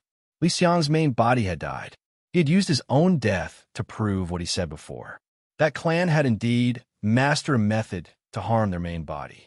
In other words, the previous statement about that clan joining forces with the Broken Realm Row cultivators was likely true. If this was true, then wouldn't the Western Wasteland cultivators that were sent out to hunt down the Broken Realm Row cultivators be like sheep walking into a tiger's den? Shua, shua. Many eyes gathered on him. Li Yizhou's complexion paled. He clenched his teeth. Of course, most of this was a deliberate act because he already knew of this matter. The fact that Li Xiang came back alive was just another solid hammer, making this matter more and more certain. There was no longer any doubt. Pass down my orders. Immediately recall all Western Wasteland cultivators and prepare for war. As for why he didn't recall them when he first learned of this matter, it was because he didn't want to expose that he already knew of this matter. He wanted to buy time for himself to prepare. But now a message had arrived in the Western Wasteland. He was confident that he could persuade the previous desolate sovereign, and soon, Western Wasteland powerhouses would descend. At that time, he would be the one who saw through that clan's plot and severely wounded them. This would be enough to make up for his previous mistakes, and he might even be able to obtain the recognition of the entire Western Wasteland. The current Li Yizhou was no longer afraid of falling out with them. If that clan wanted to openly attack them, then so be it. He could also fight for himself. He would lead the Western Wasteland cultivators into a bloody battle and never retreat in the face of death. Compared to the Third Highness who was hiding somewhere and playing tricks, the difference was like the heavens and the earth. In fact, if the Western Wasteland powerhouses could inadvertently learn that his Third Highness had joined forces with that clan and the Broken Realm Road cultivators, then everything would be perfect. So come, I've already made my preparations. The Third Highness finally entered the world Zeroth land. As for the key, he had killed the 2 true divine puppets previously, so it was more than enough to give one to that woman. Suppressing the excitement in his heart, the Third Highness silently summoned. However, the scene of an arrow piercing through the clouds and thousands of horses arriving did not happen. The entire world Zeroth land was silent. Other than some beasts, there was not a single person. Where are they? Where did they all die to? The 5 true divines frowned slightly, and their eyes were solemn. At this moment, they also felt that something was amiss. Peach Girl's second clone. All right, this name was very troublesome. Moreover, he couldn't always call her woman or woman. She had given herself a name a long time ago. She was called Yao Tao. All right, to be honest, wasn't really the name that Yao Tao gave herself. It was just that she felt that this was her name. Occasionally, some fragmented images would appear in her mind. The people inside all called her that. However, it wasn't important how the name came about. All they knew was that she was called Yao Tao. At this moment, she was looking at the world Zeroth land in front of her. So this is the world Zeroth land. Interesting, indeed interesting. Many years ago, it seemed that a very powerful person had fallen here. Li Siji suppressed the gloominess in his heart and quickly said, Miss Yao Tao is indeed very sensitive. What you said is correct. The reason why the world Zeroth land was formed was because of the fall of the ruler. Yao Tao's lips curled up. Ruler? It seems that I made the right choice to come here. If I'm lucky, I might be able to obtain a great harvest. At this moment, her face changed slightly. She raised her head and looked up. Dong! A low and loud sound rang out. It gave people the feeling that a boulder had fallen from the top of a mountain. After a series of accelerated rolls, it heavily smashed into an incomparably large leather drum.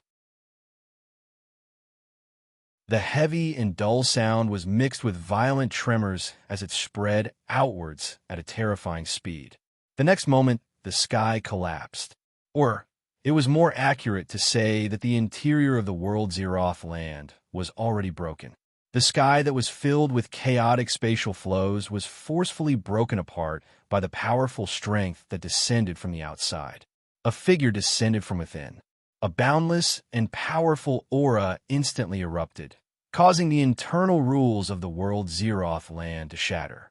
A terrifying collision occurred. As a result, a series of loud explosions rang out around him. The space around him constantly shattered and exploded, but he was still isolated by a ring, unable to approach. It was as if there was an invisible force suppressing the area around this person, isolating him from all damage. Lee Siji's complexion changed. He cried out in alarm. That clan!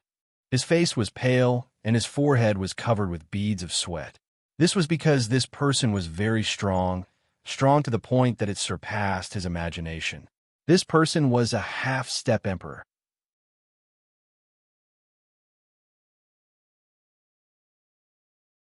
Chapter 1371.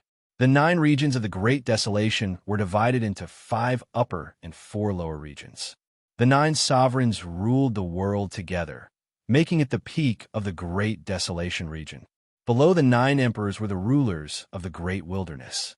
They were either independent or attached to the 9 regions. All of them were below 1 person and above billions.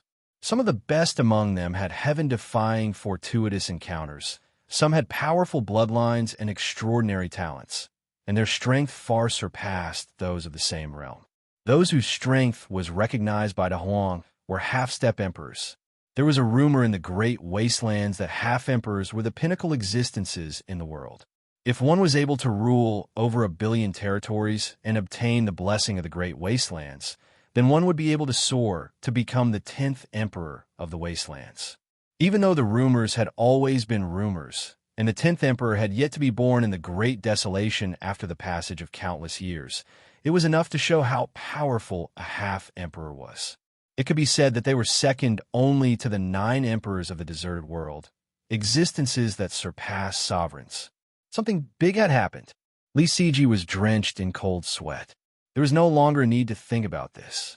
If a half-emperor-ranked existence were to forcefully enter the broken world, they would have to pay a huge price. This was something that Shi Huang had done before. As the son that His Majesty valued the most, he naturally knew about it. That clan didn't hesitate to pay a price to forcefully descend into the half-sovereign realm. Even an idiot would know that some sort of huge change must have occurred. What the hell happened? The letter only said that Old Six had made a move on his people. Nothing else. A bunch of bastards. Such an important matter, yet they didn't know anything at all. They should be torn into pieces. While Lee Siji was shocked and furious, the quasi-monarch realm expert that had descended to the Zeroth world looked at Yi Xing. In the next moment, a ball of cold light suddenly burst out from the depths of his eyes. Dying with a roar, he raised his hand and pressed it down without any hesitation. When a half-emperor stage expert made his move, even though he had crossed worlds and forcefully barged in a broken world, his cultivation realm would definitely be restricted and he would not be able to use his full power. However, even though he only had 30 to 40% of his power left, his strength was still extremely terrifying. At this moment, he raised his hand and pressed down. Rumble! The heavens and earth shook and roared. The roar was like the collapse of a vast ocean, and the waves engulfed the heavens and earth. The expressions of the 5 sages changed. Without any hesitation, they screamed and attacked at the same time. Boundless darkness burst forth in an instant. At the same time, the projection of the 5 heavenly great Daos quickly appeared from the darkness. The power of a true divine erupted without reservation. The interior of a Zeroth world was close to the true divine forbidden zone. Rashly summoning the great Tao to descend would definitely cause severe injuries to oneself. However, at this moment, the 5 true sages of the West Wilderness couldn't care less about this. If they tried to preserve their strength in the face of a half-emperor, they would be courting death. The darkness was smashed into pieces, and the 5 shadows of the great path collapsed at the same time. The 5 true sages of the West Wilderness spat out a mouthful of blood. Kacha! Kacha! Cracks appeared on the surface of their bodies. Your Highness, run! One of the true divines roared as his face was filled with shock. When the five of them worked together, they faced a half-martial monarch whose strength was greatly reduced and whose puppet body nearly shattered with one strike. His strength was even more terrifying than they had imagined. At most, they could block one more attack from him. The half-emperor's voice was icy cold. "Flee? None of you will be able to escape today." Li Siji screamed. "I am the third prince of the Western Wilderness, the son of the current desolate emperor. May I ask why the half-emperor is so angry? Even if I die, I want to die with an understanding." That half-emperor's voice became even colder. "You still want to put on an act at this time? Do you really think that my race is easy to bully? Do you really think that we don't dare to shed all pretense of cordiality with the Western Wasteland? Today, I have descended to the broken world to turn the Western Wilderness into a river of blood." With a punch, a terrifying force shook the heavens and earth. The five true sages of the Western Wilderness roared in pain as their bodies collapsed at the same time. Their great Daos had already been heavily injured by the half-emperor's might.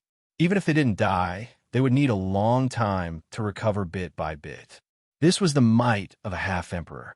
Against five true sages who had summoned their great Daos, it could easily suppress them. Moreover, it was in an incomplete state. Li Siji's guts were about to explode. That half-emperor had killed the puppet bodies of five true sages. Naturally, he wouldn't care about a prince like him. Now that he was not a true sage, it was possible that he would die after being killed by that half-emperor. After entering the world Zeroth, he thought that he would have more chances to escape. But why did things suddenly reach this stage? That half-emperor descended and killed without saying a word. He didn't care about the Western Wilderness at all and didn't give any explanation. However, from the half-emperor's words, it seemed like that half-emperor had suffered a loss before. That was why they didn't hesitate to descend to take revenge. "Damn you, sixth brother. What have you done, you bastard? You actually enraged that half-emperor and made such a move that is the same as breaking off all relations with my Western Wilderness." Bang! A terrifying strength instantly arrived, completely covering Li Siji. He instantly lost all ability to think. He could only subconsciously widen his eyes. At this moment, in his perception, it was like the sky had collapsed. Yao Tao frowned. Her eyes were incomparably bright. When that half-emperor arrived, her eyes had already locked onto him. Before, she had said that she was a person who was afraid of trouble. She wasn't lying about this. But today's situation was that even though she didn't provoke trouble, trouble had come looking for her on its own. After imprisoning Li Siji's soul, she could sense everything and control him in the palm of her hand. She didn't need to worry about a backlash, but she still needed to pay a small price. For instance, if Li Siji was really killed by that half-emperor and his soul was destroyed, she would also be implicated and lose a part of her soul. And this was something that Yao Tao couldn't accept. She couldn't lose her soul, not even the tiniest bit. It wasn't easy for her to live like this, so she couldn't allow herself to lose her freedom. Thus, Li Siji couldn't die, at least not now. In other words, if Yao Tao wanted to save him, she would have to face that half-emperor head-on. This was truly big trouble. Yao Tao hesitated for a moment, but in the end, she still chose to act. The moment that half-emperor attacked, a bright light burst out from deep within her eyes. She took a step forward and lifted her hand. The half-emperor frowned, and then his eyes turned cold. A mere broken world true saint actually dared to try and stop him? He really didn't know what death was. But soon, the cold light in his eyes turned into endless anger. With a roar, a wild strength broke out from his body, instantly shattering the surrounding space and forming a terrifying destructive wave that swept outwards. The small world fragment below and the turbulent space around it were all torn apart, falling into absolute destruction. This was the result of the anger of a half-emperor. Everything would be destroyed, and the reason he was angry was because his time was forcefully stolen at this moment. Drip, drip, drip. The sound of water dripping suddenly entered his ears. An ancient and giant clock phantom appeared. It was incomparably dim, but it seemed to represent a powerful will that couldn't be resisted. At this moment, It appeared above the half-emperor's head, and the needle rapidly spun. The half-emperor, within the destructive wave, coldly locked onto Yao Tao. Then he coldly snorted. In the next moment, he disappeared from sight. For a half-emperor to descend into the broken world, not only did they have to pay a great price, but their strength was also greatly reduced, and they could only stay for a short period of time. And just now, Yao Tao's finger had stolen the time from the half-emperor's body. This forced him to retreat as soon as he arrived. Of course, it wasn't easy for Yao Tao to do this. Her face paled and her eyes dimmed. In particular, that cold snort from the half-emperor before he left was like a bolt of thunder exploding in her mind. If it wasn't for the fact that her soul was strong enough and her will was incomparably firm, that cold snort might have shattered her soul. Li Siji finally found a chance. As Yao Tao coughed and blood flowed out from the corners of her lips, he screamed out in pain and blood gushed out from every orifice of his head. That's right. As if he had suddenly been pressurized, his entire face was soaked in blood, instantly turning into a gourd of blood. At the cost of shattering nearly half his soul, he finally escaped from the imprisonment as Yao Tao withstood the attack. Without hesitation, he turned and fled. Shua, his figure submerged into the turbulent flows of space, vanishing from sight. Yao Tao lifted a hand and wiped the blood from the corners of her lips. Her lips curved up in a smile. Interesting, you actually managed to escape. It seems I underestimated you. You're quite ruthless to yourself. But I'm someone who rarely suffers losses, so sooner or later we'll settle accounts. She looked up at the skies and subconsciously rubbed her temples. But the other one is quite troublesome, a half-emperor. Although I don't know what level he's at, he's definitely much stronger than me. It's impossible to take revenge in a short period of time, and I have to be careful not to be killed. What a loss! I've suffered a great loss this time. Yao Tao turned and left. With a single step, she escaped into the turbulent flows of space. But a strange scene appeared. The turbulent flows of space around her actually separated, unable to touch her at all, and unable to complete a spatial transfer. I'm someone who rarely suffers losses. First, I'm a narrow-minded person. Whenever I suffer a loss, I'll always find a way to get it back. Second, my luck is quite good. As long as I suffer a loss, I can quickly make up for it elsewhere. So, in general, I rarely suffer losses. World Zeroth land, the place where the ruler perished. Western desolation, that clan descending to fight for it. It's obvious that it isn't simple. Perhaps I'll have a harvest. Yao Tao revealed a smile, like flowers blooming in spring. Her entire person was incomparably beautiful. At this moment, Yao Tao suddenly raised an eyebrow.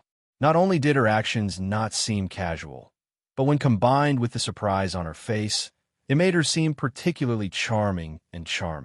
Because at this time, she suddenly felt a strange aura. It wasn't a treasure, but rather a person. Although they were extremely far away, they were able to touch her heart and make her heart race. At this time, Yao Tao felt something she had never felt before. She frowned, and her complexion became dignified. She stopped and looked somewhere in the turbulent flows of space. In the next moment, she lifted a hand and slashed forward. The turbulent flows of space separated, revealing a straight channel. Whoosh! Yao Tao's figure howled far away. As he flew, Qin Yu suddenly stopped. He looked up in a certain direction, and his pupils shrank, revealing a strong sense of dread. This aura was so strong. Although they were separated by an endless distance, he could still feel it. It was like a collapsing mountain, a terrifying pressure that couldn't be resisted at all. This was an absolute suppression, a strength that Qin Yu had never seen before. Could it be a powerhouse from the Western Desolation or that clan? But the world rules of World Zeroth were broken. Even St. Dao cultivators would be restrained if they entered. So how could there be a stronger powerhouse descending? As the person who single-handedly orchestrated the whole incident and messed up the situation of World Zeroth, causing both the Western Desolation and that clan to suffer heavy losses, it would be a lie to say that Qin Yu wasn't panicking. All right, to be honest, he was panicking now. He knew that if Qin Yu was discovered, he would definitely die. It shouldn't be. The final battle hadn't erupted yet, and the time to go all out had not arrived yet. How could a super powerhouse descend now? This was out of Qin Yu's expectations. Could it be that there was an unknown flaw in his plan? Just as Qin Yu's heart was shaking, the terrifying aura in the distance suddenly disappeared. That's right, it disappeared all of a sudden, as if it had never appeared. There was no trace left. His heart relaxed. It was as if the dark clouds that shrouded his mind were blown away by a strong wind. Qin Yu raised his hand and rubbed his eyebrows. What was going on? The person who suddenly descended released his aura a few times and then left? Was this not a joke? This was World Zeroth, not a place where peacocks spread their tails. It wasn't easy to come here. Was it just to scare him? He couldn't figure it out. But no matter how Qin Yu tried to sense it, he couldn't find anything. In addition to the relaxed feeling in his mind, the other party had really left. Rubbing his eyebrows again, Qin Yu let out a breath. He thought that it was fine to leave. No matter what the reason was, it was still a good thing for him. Then, should he continue with the next plan? Qin Yu thought for a moment. He really couldn't find a reason to stop or change, so he continued. Cough. Although he didn't want to admit it, the truth was that he was indeed a little scared. After a moment, Qin Yu, who was hurrying along, suddenly frowned. He felt as if he was being stared at by something. He stopped moving and waited with rapt attention, but nothing happened. He carefully sensed his surroundings. Everything was quiet, and there was no abnormality. But as time passed, the feeling of being stared at became more and more intense. Qin Yu's face became gloomy. His first thought was, could it be that the person who had just descended had stealthily snuck over and wanted to give him a surprise? But this thought only appeared for a moment before it was suppressed in his heart. It was completely unnecessary, and it was impossible. A powerful existence with such an aura, if it wanted to do something to him, it could directly take action. There was no need to be so wretched. What was going on? Qin Yu's scalp began to tingle, and his breathing became uneven. His intuition told him that he was in trouble, but he had no clue where the trouble was coming from. This sort of unknown problem was the most thorny and also the most headache-inducing. Perhaps he could try moving quickly to avoid it? Without hesitation, Qin Yu's figure instantly rushed out, his speed erupting to the fastest. A moment later, Qin Yu's face darkened. It was useless. The feeling of being stared at was still there. It didn't weaken because he moved, but instead became even more intense than before. It was like some unknown existence was rushing towards him at an astonishing speed from far away. He couldn't avoid it, nor could he escape. He could only brace himself and face it. Qin Yu was shocked and angry. Could it be that he had plotted against someone too ruthlessly before, and now he was suffering retribution?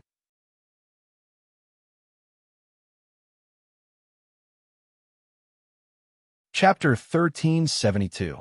He could clearly feel that danger was closing in on him, but he couldn't do anything about it. He didn't even know what this danger was. Qin Yu could tell from his own experience that this feeling was truly unpleasant. It was like his body was wrapped in thorny vines, making him uncomfortable everywhere. Close, close. Now was the time. Qin Yu suddenly turned around. His eyes flashed with a sharp light as he stubbornly locked onto something behind him. He wanted to see just who this person was. Bang! Space shattered and a figure walked out. At first, the figure was blurry, but soon it became clear. Qin Yu's eyes widened, and he cried out involuntarily, "Senior apprentice, Sister Peach." But he soon realized that this woman wasn't Peach Girl. It wasn't just because of the tyrannical aura she released, but also because of her completely different temperament. She wasn't Peach Girl, but she was exactly the same as her. If it were anyone else, they might be stunned for a moment, but not Qin Yu, because Ningling was like this. Was this Peach Girl's other Soul Seed avatar? But that wasn't right. If she really was Peach Girl's Soul Seed avatar, how could she be so powerful? Just by sensing her aura, Qin Yu could determine at first glance that this woman was a genuine true saint of the vast Yang world. What was going on? Did the Garden Master and Peach Girl know of this woman's existence? Of course, what Chenyu was more concerned about was whether this woman's existence would pose a threat to Peach Girl. As for why Chenyu thought this, the answer was simple.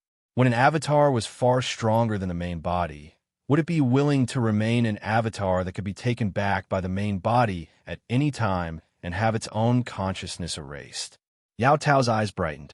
As soon as she saw Chenyu, her heart raced and she almost lost control of herself. This feeling, he knew Peach Girl, and it seemed that they were quite close. But now, there was also a bit of worry in his eyes. Was he worried about Peach Girl's safety?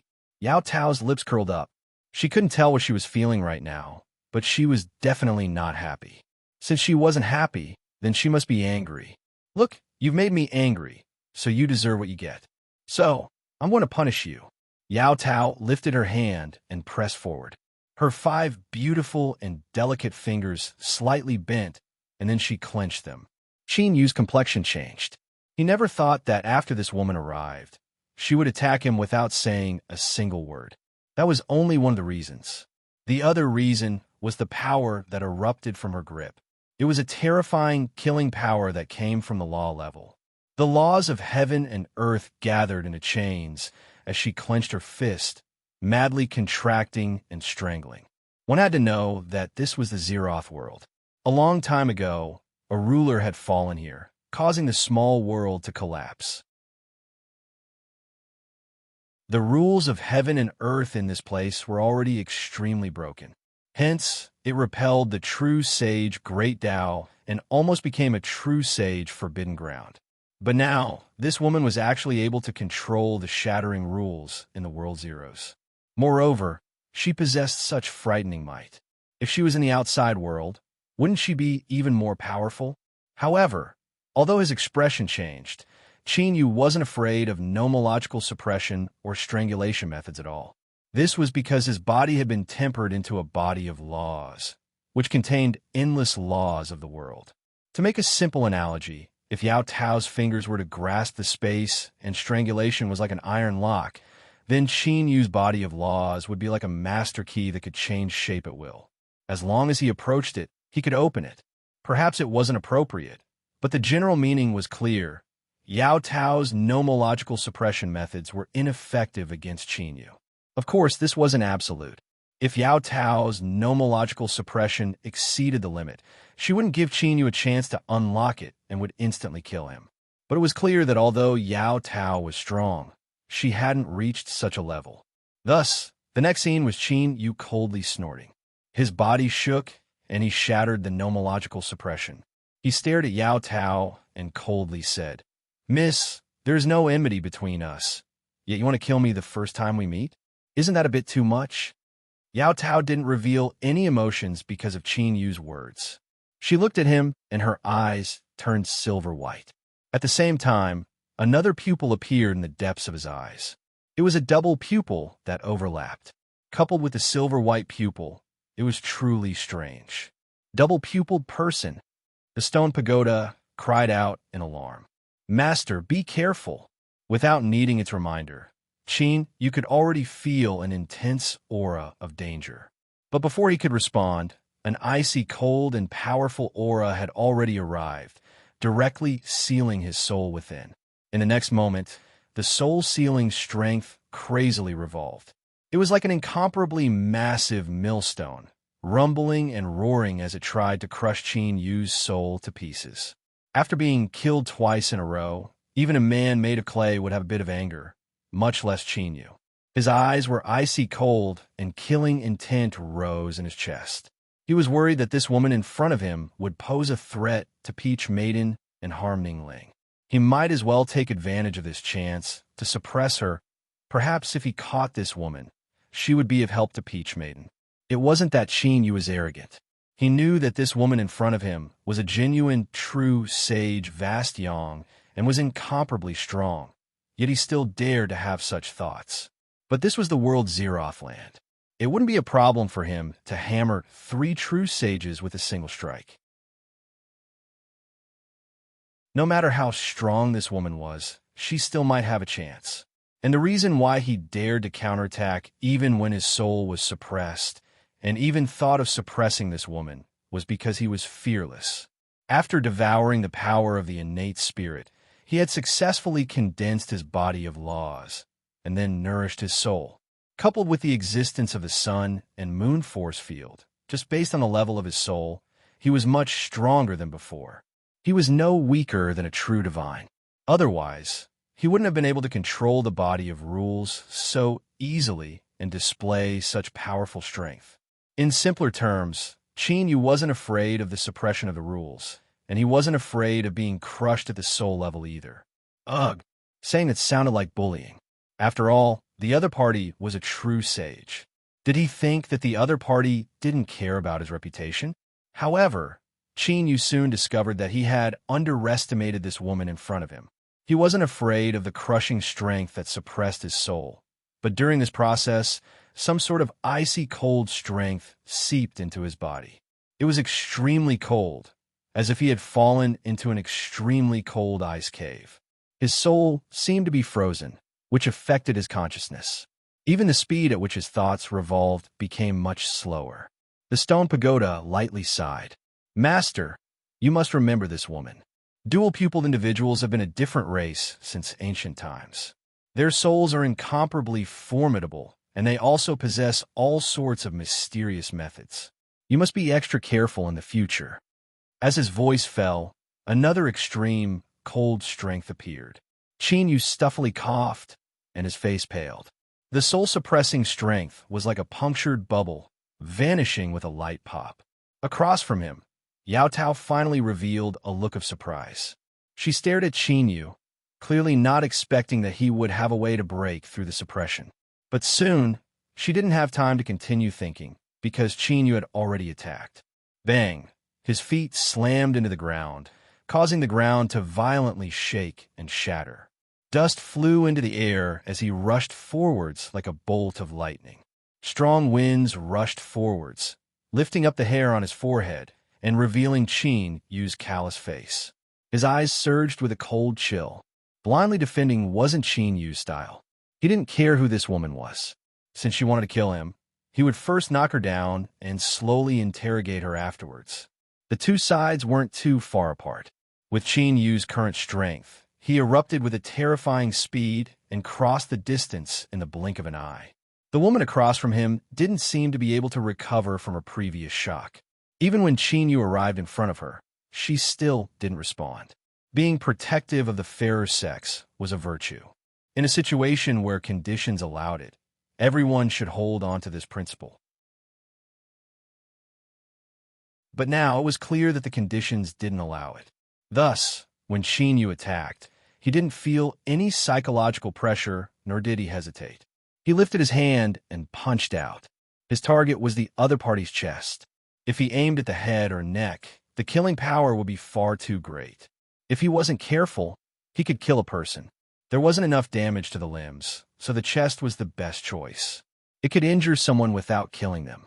But as his fist punched out, Qin Yu suddenly discovered that the position he chose wasn't the most appropriate. This was because the woman in front of him was completely the same as Peach Girl. It wasn't just her face, but her figure and body. The rise and fall of Peach Girl's chest was obvious, and the most direct result was that when Qin Yu punched out, although his fist was filled with killing intent and momentum, it suddenly gave off a somewhat wretched and flirtatious feeling. However, there was no turning back. Facing a true saint-level powerhouse, there was no room to be overcautious. Then again, this woman had tried to kill him twice already. Was it too much for him to hammer her chest? A playful light flashed in Yao Tao's eyes. She looked at Qin Yu's incoming fist, but she didn't seem to have any intention of dodging. In the next moment, there was a dull thud that resounded in his ears. With a heavy cough, Qin Yu's complexion paled. His ears buzzed, and his vision darkened. His face was filled with anger. What was going on? When he punched out, a wild strength had wreaked havoc, but the result was that it seemed as if he had struck himself. Qin Yu's complexion changed again. This was because at some unknown time, the woman across from him had grabbed his hand. She smiled and said, "Does it hurt?" This was the first time she had spoken, and as her voice fell into his ears, it seemed particularly pleasant to listen to him. It would be great if he could hear it again. She was courting death. In the current situation, she actually dared to have such thoughts. Qin Yu clenched his teeth and pulled back his hand. The woman slightly retracted her fingers. Her sharp blade-like nails easily cut through his flesh. The torn flesh seemed as if it had been left there for a long time. It had become dry and lusterless, and the blood that gushed out turned jet black, emitting a foul stench. Poison. Qin Yu's complexion changed once more, anger rising in his eyes. He stubbornly stared at Yao Tao, a trace of panic in his eyes. It was only at this moment that he suddenly realized that he had fallen into her trap. Qin Yu took a step back and stormed backwards. Yao Tao smiled. "You've been poisoned by me, so where can you run to?" As she spoke, her figure flickered as she chased after him.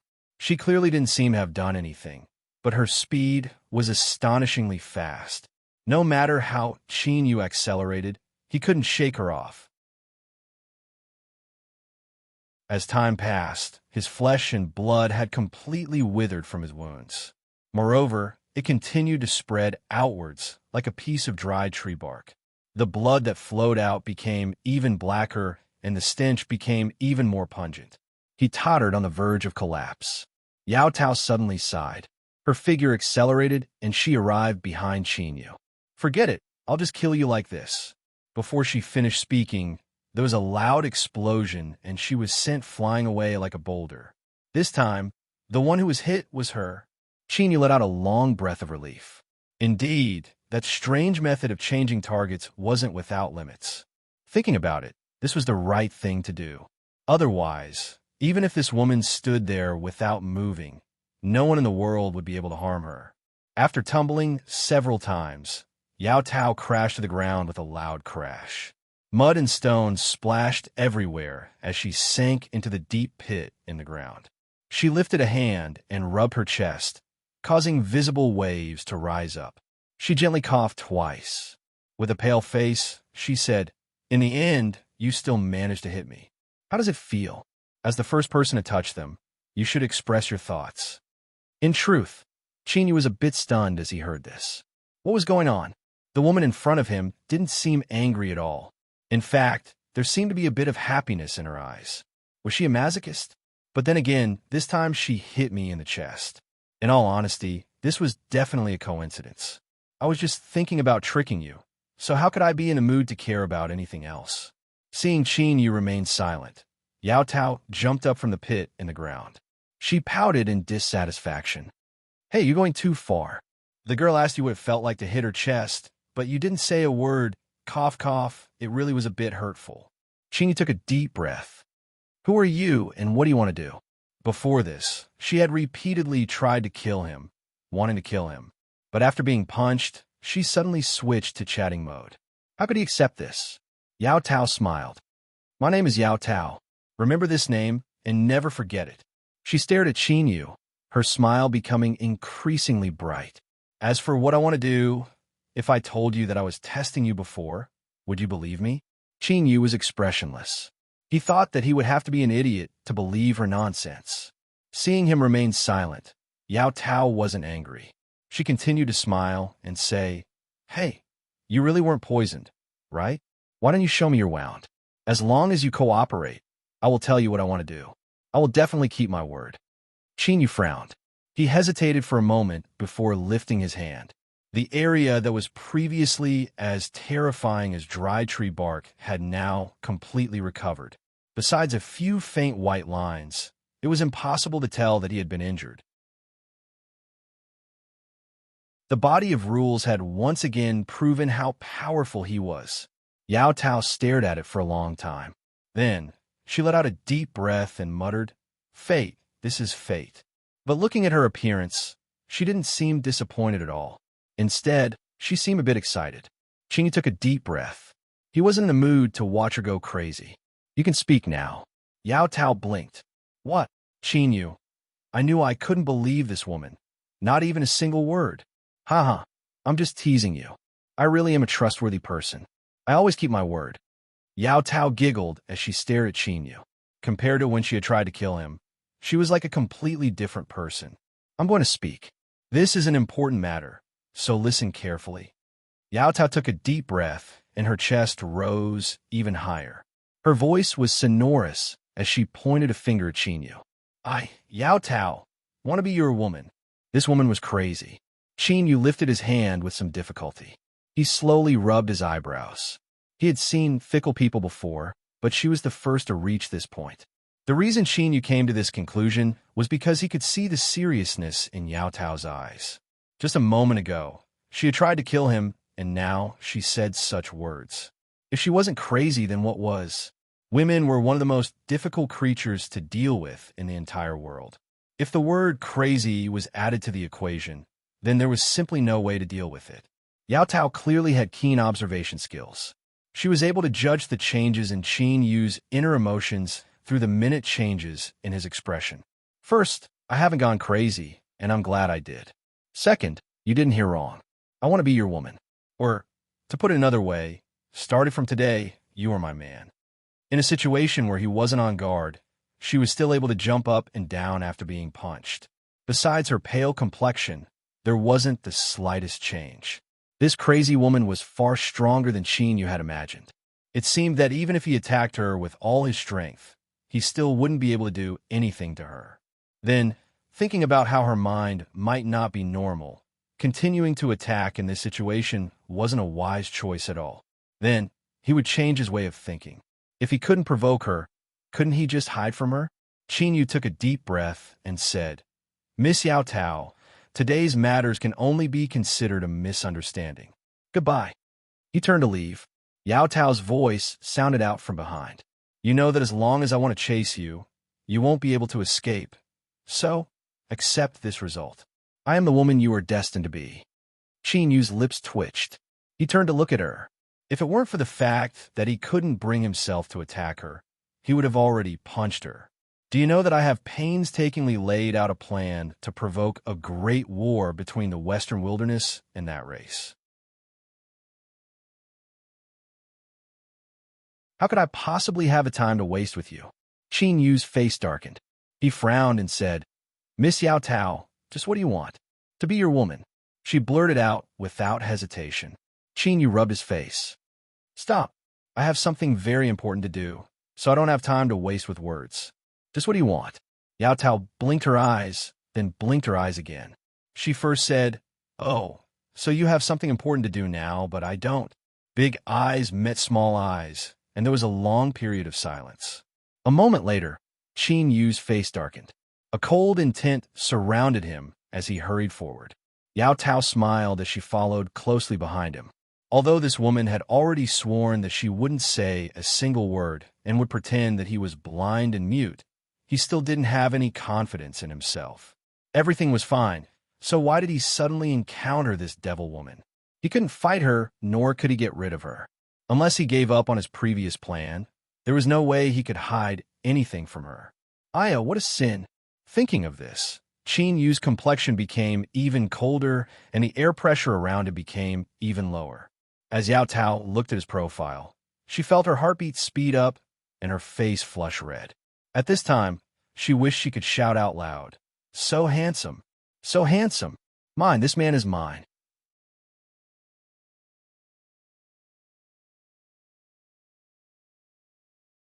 Chapter 1373.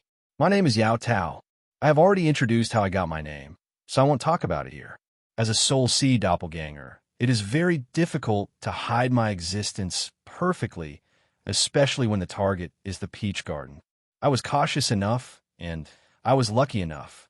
That's why I was able to live peacefully to this day and finally obtain relative freedom. Of course, there's a price to pay for everything in this world, and I am no exception. However, as long as I can live and breathe freely, I don't have to worry about it. I think you will agree with me on this point. This time, I showed myself in public without hiding.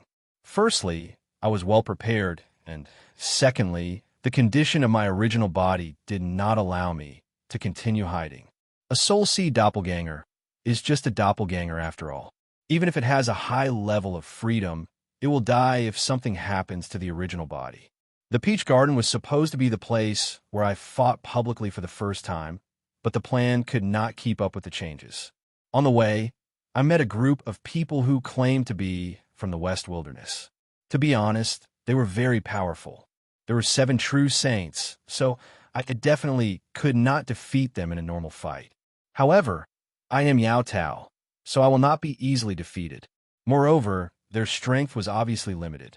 I used some trump cards and tricks to kill 2 of them on the spot, and then seize the important figures to control them. Originally, I wanted to use these people to break into the peach garden. However, when I saw the Yar Master, I knew that I could not do it now. I sensed his weakness and decay, but I also sensed the determination in his eyes. If I attacked the peach garden to find the original body, the Yard Master would not hesitate to drag me to hell. I was very sure of this. He was definitely unwilling. After all, he had prepared for so long, but was interrupted before he could do anything. However, I still chose to retreat. The key was that I was not confident that I could stop the Yard Master and perish together with him. The other reason was that he was in a bad state and could not hold on for long. As long as I waited for him to die, no one would be able to stop me. After leaving the peach garden, I temporarily lost my goal. Suddenly, I was at a loss and did not know where to go next. Perhaps it was because I was bored and wanted to broaden my horizons. I came to the land of World Zero. Accidents always happen suddenly. Until now, I still could not figure out what the Semi-Emperor stage was, but its power was undeniable. Although we managed to force him to retreat, Li Siji also managed to escape. That's right, he is the important person from the Western Desolation that I mentioned earlier. My intuition told me that I would be in big trouble in the future, especially since I was targeted by that half-emperor ranked expert. But I'm Yao Tao, a woman who never suffers losses. One thing is that I'm vengeful, and the other is that I'm lucky. I've mentioned this before. At the end of the day, it was all because of that half-martial monarch that had suddenly descended. If they were to face that half-martial monarch, it would be impossible for them to take revenge. At the very least, for a very long time in the future, even if they were to meet again, they would have to turn around and flee. He could only rely on luck to make up for it. Originally, I thought that as the place where the hegemon perished, I would reap the most benefits. But now I no longer think that way. Fate had already compensated me by guiding me to meet Chinyu, a man who definitely had an intimate relationship with Peach. I had already taken a liking to him and was determined to obtain him. At first glance, I did feel my heart throbbing with an indescribable feeling and impulse. But I, Yao Tao, am not a love-struck fool. I won't stick close to him just because my heart is moved. If he wants to be my man, then he can't be easily beaten to death. I attacked him with all my strength 3 times. I was determined to kill him, but in the end I wasn't able to injure him at all. Instead, I was tricked into taking a punch. He's strong, smart, and he can even move my heart. Why wouldn't I fight for such a man? Fine. I'm still a little unconvinced. Why can a peach girl have everything? I, Yao Tao, will fight with you. After Ling Xiao, Xin Ji, Zhou Lei, and Ruan Jing received Qinyu's message, they had been waiting for him. Now that he had finally arrived, he had even brought a woman with him. From a distance, the 3 men sighed inwardly. They thought that Mr. Ninth was indeed Mr. Ninth. Even though he was doing something so dangerous, he was still fated with women. They couldn't help but admire him. How did they know he was fated with women? It was just the sour smell of men and women. It was so thick that they could smell it from hundreds of miles away. Unless they were blind, they wouldn't be able to see what was happening in front of them. But soon they didn't think so. Ling Xiao was a bit better at restraining himself. As for Ruan Jing, she felt that she was the weakest right now and shouldn't think too much about it. As for Zhou Lei, he seemed simple and honest on the surface, but was actually extremely nimble on the inside. Of the 3, many thoughts tumbled through his mind, but at this time, all of them were crushed to pieces. Moreover, he couldn't suppress the panic in his heart. Peach Girl. Although the lineal daughter of Peach Garden had always lived in seclusion and rarely appeared in public, they still recognized her with their status. They originally thought that Mr. Ninth had some good luck with women, but they never imagined that she would be the one checking up on them. This contrast was just too great. They didn't see that Zhou Lei was violently coughing and his entire face was flushed red. He looked a bit distressed. Xian Ji glared at him. She could roughly guess the reason. She thought that the old saying was right. Men who seemed honest and sincere were often the most unreliable. She took a step forward and bowed. Xianji greets Mr. Ninth, greets Peach Girl, Aunt. All right. She paused for a moment as she addressed them. It was a bit awkward. Based on the seniority in the Sage Dao circle, it was enough to call Peach Lady Senior's sister, but she was also the well-known Mr. Ninth fiancé, Dao companion. To call Peach Girl's senior apprentice sister in front of Mr. Ninth was a bit rude. As a peak powerhouse that could stand on equal footing with a true saint, she deserved respect. Greetings, Mr. Ninth. Greetings, Aunt Peach Girl. Ling Xiao, Zhou Lei, and Ruan Jing followed suit. Qin Yu frowned. But before he could say anything, Yao Tao nodded with a bright smile. Good boys, stand up. This is a greeting gift for you all. She waved her hand, and 4 balls of light flew out, each one falling in front of person. Wrapped inside was something similar to mercury. It was liquid and constantly surged, as if it had a life of its own. Xianji's eyes widened with surprise. 1,000-layered sand silver. She grabbed it and bowed again and again. Thank you, Aunt Peach Girl. Hearing the name of the treasure, Ling Xiao, Ruan Jing, and Zhou Lei all revealed looks of pleasant surprise. They thought that this was truly worthy of being the lineal daughter of Peach Garden and Mr. Ninth's fiancé, Dao companion. She was truly generous. 1,000-layered sand silver was a treasure that, after being refined and absorbed, could greatly enhance the strength of one's mortal body and allow one to resist the onslaught of the sea of bitterness. In the eyes of saints, this was an incomparably precious treasure. To them, who were about to step into the sea of bitterness and become saints, it was an indispensable treasure. Yao Tao's smile became even brighter. That's nothing. When you break into the saint realm in the future, Qin Yu and I will give you another gift. Qin Yu's lips twitched. He looked at her with a strange look in his eyes. You don't even know who I am, so why are you giving me a greeting gift? And you even said you would give me a gift when you break into the saint realm? Are we that familiar? He originally wanted to tell Ling Xiao and the others that this person in front of him wasn't Peach Girl. But his lips moved, and he finally gave up on this idea. He had said that he would explain more, but he didn't even know the specifics of the situation, so how could he explain it to others? Could he say that he had just met this woman who looked exactly like Peach Girl today, and then he was stuck to her and couldn't get rid of her? He could only bring her here with him and continue with his plan.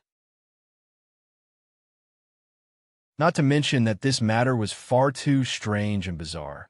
It would make the 4 people across from him think he was a bit too unreliable. If such an important matter were to be leaked out, one didn't need to be a genius to know that there would be great trouble to actually bring a woman he wasn't familiar with. He had to be insane. Qin took a deep breath and said, All right, let's talk about the future in the future. Right now, we should proceed to the next step of our plan. He glanced at Yao Tao from the corner of his eyes. This woman was obediently listening to him. His heart twitched, and he continued to say, Without accident, a great war will soon erupt between the mysterious races and the dark world. What we need to do is pour another ladle of boiling oil on the fire so that the flames thoroughly ignite. But there is something I must remind you of. Not too long ago, I sensed a powerful aura suddenly descend upon the critical zero land. Although it was incomparably far away, I have never seen such a powerful and terrifying aura in my life. I suspect that this aura is likely a powerhouse summoned by the mysterious races or the dark world. For instance, the Eye of Eternal Night from before, but it is far more terrifying than that. Although that aura will soon vanish without a trace, and it's likely that it has already left, I don't have absolute confidence. So, there will likely be a great deal of danger from now on. If we encounter a strength that we cannot withstand, we must immediately flee. It doesn't matter, even if we have to give up our plan. Do you understand? The complexions of Ling Xiao and the others changed. For Mr. Ninth, to give them such a solemn warning with a face full of dread, the powerful aura he mentioned must have reached a horrifying level. Yes, Mr. Ninth, the 4 of them nodded. They also understood the deeper meaning behind Qin Yu's words, an unbearable strength that they could not withstand. Of course, this referred to surpassing his limits. Touching it would result in death. In other words, Qin Yu would flee on his own, and it would be impossible for him to take care of them. Once danger truly descended upon them, whether or not they could survive would all depend on their own luck. This was a very normal thing. Moreover, it was more reassuring to be a gentleman than to blindly give promises. Seeing the subtle changes in the four's expressions, Qin Yu knew that they understood. He thought that it was much easier to explain things to smart people. Just as he was about to elaborate on the plan, he was suddenly interrupted by Yao Tao. She raised her hand, indicating that she had something to say. What happened to being a deaf and mute person? Indeed, a woman's words were innately used to deceive men. Not a single word could be trusted. Qin Yu wanted to ignore her, but Ling Xiao and the others were watching. If he really did so, he would definitely have to explain himself. That would be even more troublesome. Taking a deep breath, Qin Yu said, "What do you want to say?" Yao Tao blinked. "Can I speak now? I didn't ask you to speak before, but you still spoke so smoothly. Not only did you send out a gift, but you even reserved one for someone else ahead of time." Qin Yu held back. He said in a low voice, "Speak." Across from him, the four youths' eyes widened. They thought that even in front of Yao Tao, Mr. Ninth was so domineering. TSK, TSK. It was true that cultivation was a man's courage. Even the dignified daughter of the peach blossom garden was suppressed beneath him. How envious! Of course, the ones envious were the men. Xianji had a complex expression. She thought that all men were the same. As long as they had a bit of ability, they would act arrogantly. Even Mr. Ninth was no exception. But as she thought about it, if she could find someone as strong as Mr. Ninth to be her husband, even if she was suppressed like this, that would still be a very happy matter. What am I thinking? I'm actually thinking about the possibility of swapping identities with Peach Blossom. I'm going to die. Xian Paper calmed down. Miss Ninth isn't someone who can make you fall head over heels over just because you want to. At this time, Xian Ji, who had been silently warning herself, suddenly felt a cold chill rise from the depths of her heart. She couldn't help but shiver. She looked up to see Yao Tao gently looking at her. As Yao Tao saw her, she even smiled and nodded, extremely gentle. Everyone seemed dignified and dignified. Yao Tao was truly beautiful, and she was also very gentle. But what was that cold feeling just now? Was it just a misconception? Yao Tao thought to herself. Luckily, this little girl knows when to advance and retreat. You know that you shouldn't be thinking about something you shouldn't be thinking about. Otherwise, I would immediately let you know what it means when flowers bloom, everything turns red. Yao Tao's thoughts raced. She stuck out her tongue and said to Qin Yu, "What are you being so fierce for? I just want to appear more obedient and win your favor. Don't glare at me. I'll say it now. Qin Yu, you mentioned that powerful aura that suddenly descended. Was it not long before we met?" Qin Yu nodded, his heart filled with irritation. Right now, he really felt that this woman Yao Tao was annoying to the extreme. No, why did she say that? Did Yao Tao know something? Meeting Qin Yu's eyes, Yao Tao nodded, a proud expression on her face. That's right, he was driven away by me. He has already left World Zeroth. Hearing this, Qin Yu's first thought was that Yao Tao was just bragging. She was extremely strong, and he didn't know if it was because of her so-called dual pupil status, but she had grasped many strange methods that absolutely couldn't be underestimated. But if someone said that Yao Tao could drive away the owner of that aura with just a single strike, Qin Yu didn't believe a single word she said. Well, it wasn't wrong to say that he looked down on Yao Tao, but the difference in strength between the two of them was far too great. Someone else might be able to crush you with a single finger, but you said you drove him away? If you were that strong, then why didn't you ascend to the heavens?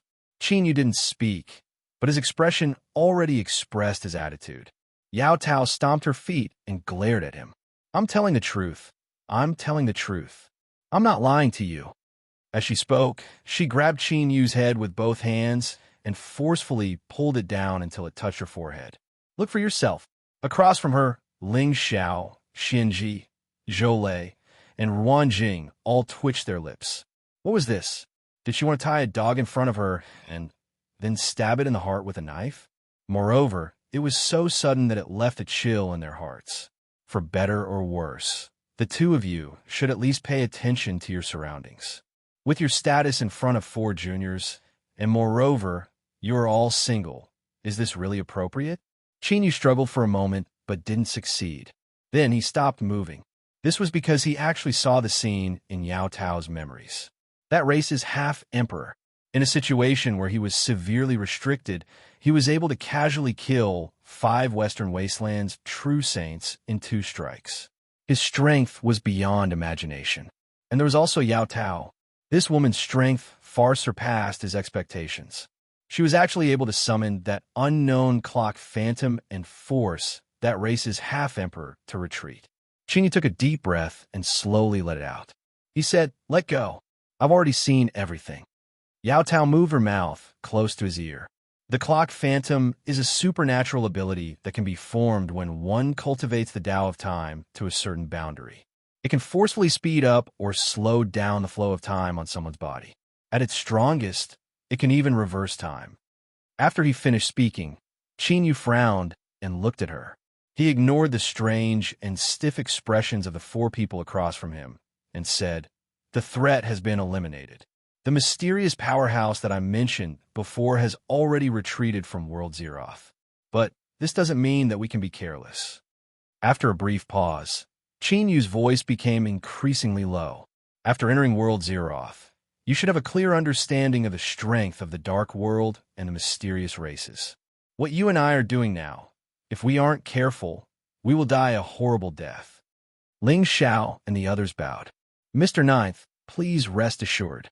Qingyu lifted a hand. "All right, that's not what I wanted to hear. It's fine as long as you remember it. Let's get down to business. I was delayed for a while." He glanced at Yao Tao. "Time is tight, so I'll make it short. Just listen."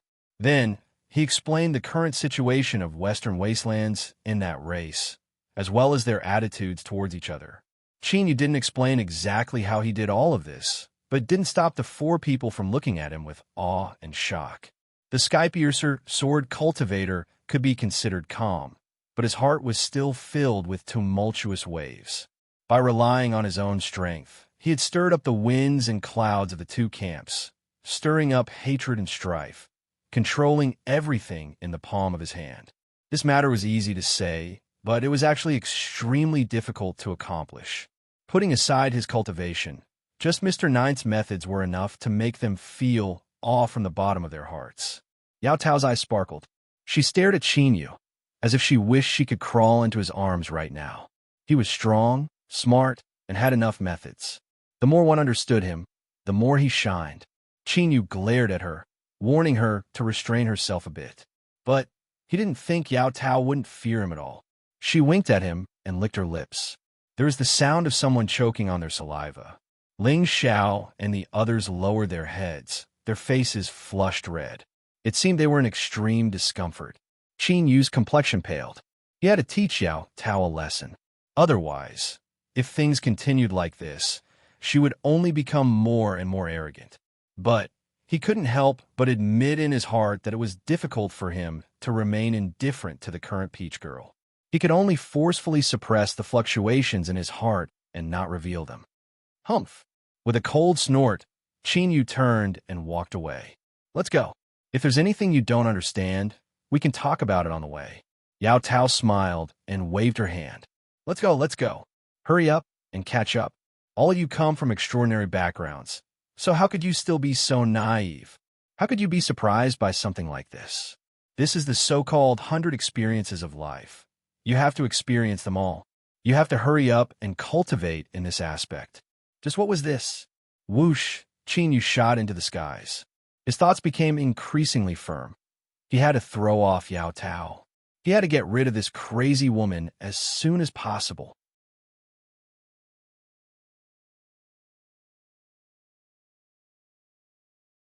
Chapter 1374. 327's complexion paled. Anger and alarm filled the depths of his eyes. His clan had decided to use thunderous methods to teach Western Desolation a lesson. Thus, they didn't hesitate to help the fourth half-emperor descend. Before this, he had already felt the aura of the fourth half-emperor, but it only existed for an extremely short period of time before vanishing without a trace. Just now, the clan had sent word that the fourth half-emperor had encountered a powerful enemy and had been forced out of World Zero. One of the attackers was the Western Desolation's Third Highness, Li Siji. How hateful! It was clear that the Western Desolation had already sensed something or had already made preparations for this. This was why they were able to force back the fourth half-emperor. In other words, all of their reactions had been calculated by the enemy. In 327's eyes, the situation had rapidly deteriorated and become extremely dangerous. The reason was simple. Since the Western Desolation had successfully ambushed the fourth half-emperor, it meant that their clan had learned of their plot, and they would definitely make a move. Who 327 fiercely stood up, his sharp eyes sweeping around. Everyone, the Western Desolation has wild ambitions, and they will surely harm our clan. In this current situation, you and I have no other choice. We can only strike first and gain the upper hand. Perhaps we will have a chance. That's right. We cannot sit here and wait for death. The Western Desolation is despicable. If they dare to attack our clan, then we will make them pay a low price. I have long wanted to fight with them. The broken world is my clan's territory. How can we allow them to covet it? Everyone roared out loud, their fighting spirit boiling over. 418's lips moved. He swept his eyes over everyone, but in the end he didn't say anything. There was only a bit of worry in his eyes. 327 waved his hand. Pass down the order. Immediately gather the clan and fight the Western Desolation. Yes. With a loud roar, everyone turned and left. 327 said, 418, you stay here. 418 stopped his tracks and turned his head around. At almost the same time, not too far away from the small world fragment where the clan was, space twisted, concealing the figures of Qin Yu and the others. Xian Zhi's eyes widened. He stared at Qin Yu in front of him, thinking that Mr. Ninth's ability to calculate people's minds was far too strong. He had actually managed to calculate everything.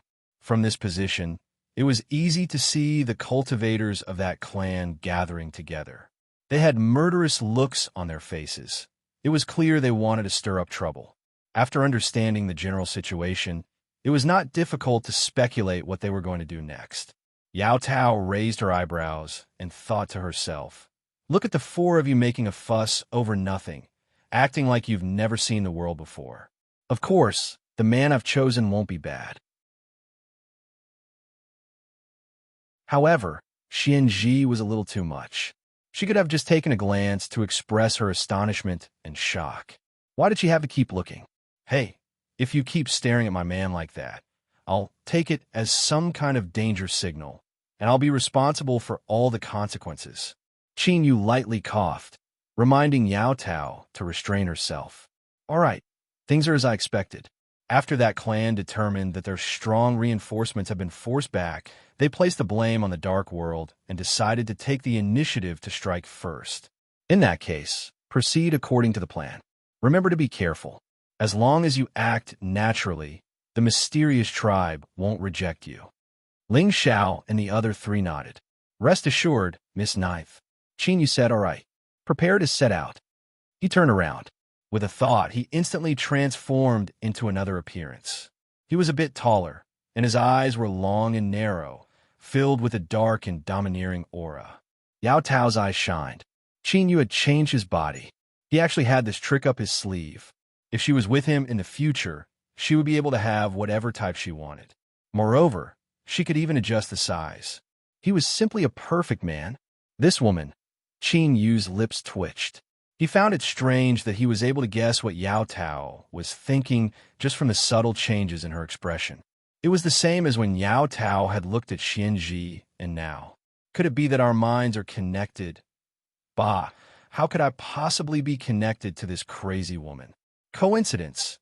This is absolutely a coincidence. Forget about it. Let's get down to business first. Let's go. With a shout, Qin Yu flew out first. Yao Tao followed close behind, like a shadow that couldn't be shaken off. Ling Xiao and the other three hurriedly chased after her. It would be a lie to say that they weren't nervous right now. After all, not everyone was born with the talent to defeat an emperor. Qin Yu swept his eyes over them and relaxed. Let alone the fact that these four people were a bit nervous, it was actually quite in line with the current situation. The group didn't conceal their auras, so they were soon discovered by the cultivators of that race. Broken world wandering cultivators. With a roar of anger, the several people rushed out. Qin Yu lifted a hand and pressed forwards. Space violently shook, and an invisible strength surged out, directly suppressing the several people across from him. The killing intent in his chest skyrocketed, but was forcefully suppressed. He expressionlessly said, "Today, I came here to cooperate with you.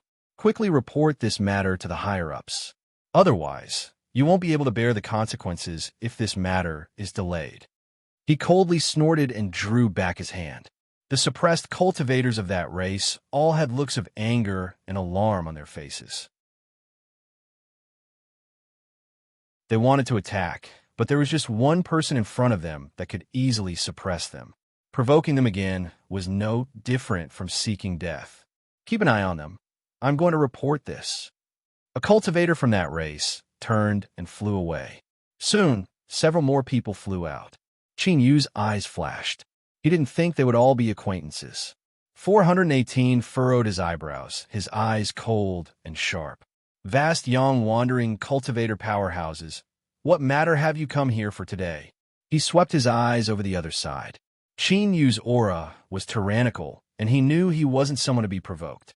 As for Ling Xiao, Xianji, Zhou Lei, and Ruan Jing, although they weren't weak, they didn't have the qualifications to arouse his attention.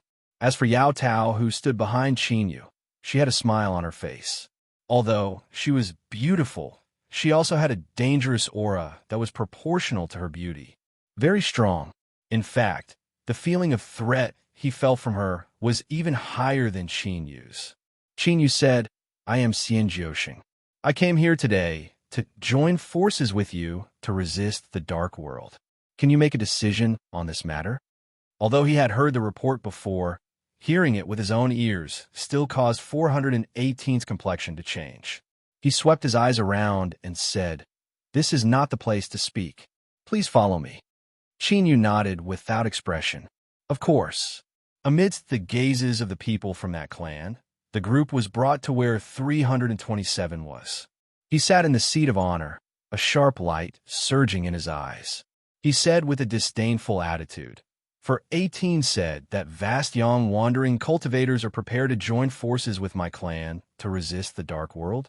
I just can't figure out where you find the courage to come to my clan's camp. Don't forget, not too long ago my clan was wantonly hunting you down." He looked down from above, his body leaning forward. His eyes carried with them a formidable oppression that covered the several people. Ling Xiao and the others were suppressed by his aura. They stuffily coughed, and their complexions paled. Qin Yu took a step forwards. As his foot fell, there was a loud bang on the ground, and the entire hall shook. He looked up, his eyes meeting with 327's. His gaze was cold and tyrannical, without a hint of fear. "If I dare to come here today, then I naturally have confidence in myself. Even if I cannot reach an agreement with you, I will still be able to escape unscathed." How arrogant! On the left side of the hall, a powerhouse from that clan shouted out, "A mere vast young wandering cultivator dares to be insolent in front of my clan, sir." He lifted a hand and punched out. Qin Yu sneered and punched out. Dong! There was a loud explosion in the hall. The powerhouse on the left side stuffily coughed, anger and alarm in his eyes. He roared as he tried to stabilize himself, but he was forcefully jolted backwards. With a loud cracking sound, he crashed into the walls of the hall. "You are seeking death." With a loud roar, the powerhouse leapt forwards. Qin Yu's eyes surged with cruelty. "If you want to fight, then I will accompany you." Bang! Endless killing intent broke out from his body. 327 shouted out, "Stop!" The powerhouse that had rushed halfway revealed a look of unwillingness in his eyes. But in the end, he fell back down. "Yes, sir." He angrily glared at Chinyu, flicked his sleeves, and left. It was clear he no longer had the face to remain in this hall. Chinyu narrowed his eyes. When combined with his current appearance, the dark aura around him became even stronger. "It seems that you should be the person with the highest status here. Whether or not you are willing to cooperate, please give me a reply as soon as possible." 327 lightly said, "I don't even know what happened, so why should I cooperate with you?" Chinyu coldly sneered. "Oh, that's strange. Your clansmen that were killed before. Haven't they been discovered yet?" Without waiting for 327 to respond, he said in a low voice, "Time is pressing, so let's not beat around the bush. The underworld has set up a trap, and we have all fallen into it. Although I don't know what methods the underworld has, since you and I have fallen into their trap, we will inevitably be in a weak position. If we join forces, we might be able to contend with them. Otherwise, we will only be defeated one by one, and we will all be eliminated. The reason I came here today is to represent the sincerity of the vast young world. Otherwise, there would be no need for me to bring these juniors with me. As long as you have some understanding of the vast young world, you will soon be able to determine their identities. I do not have time to wait any longer. If you wish to cooperate, then hurry up." His attitude was tough and forceful. Hearing his words, Ling Xiao and the others felt their scalps tingle and their hearts leap into their throats. They feared that the other side would turn hostile with just a single roar. At that time, Chinyu and Peach Maiden might be able to escape unscathed, but they feared their fate would be to be pounded into meat paste. But even though the mysterious race cultivator had an ugly complexion, he didn't turn hostile because of this. If he didn't turn hostile, then that meant there was hope. The four of them sighed with emotion. They thought that Mr. Ninth's methods of scheming were truly fierce. Without needing Chinyu's reminder, the mysterious race had already begun investigating the identities of those from the broken world. Otherwise, they couldn't just let any random cat or dog have the qualifications to cooperate with them. Not long after Chinyu spoke, 418 hurried back in. He lowered his head and whispered a few words into 327's ear. A sharp light shined in his eyes. Heavenly Sword Sect, Stacking Iris Half-Holy, Ancient Thunder Dominion, Xiangzhang Academy, as well as the daughter of a peak vast Yang Holy Land, Peach Maiden. These people all had extraordinary backgrounds, especially Peach Maiden. They definitely wouldn't have casually gathered together and come here to play a game of adventure. Only the leader, Xian Jiuxing, didn't have any information on him. But this was also normal. There were many immortal cultivators in the broken world who didn't care about worldly affairs and spent all their time in seclusion, only seeking to free themselves from the great Tao. Perhaps Xian Jiuxing was one of them. If so, then it could explain why he was so strong. In other words, the cooperation that Xian Jiuxing spoke of was highly credible.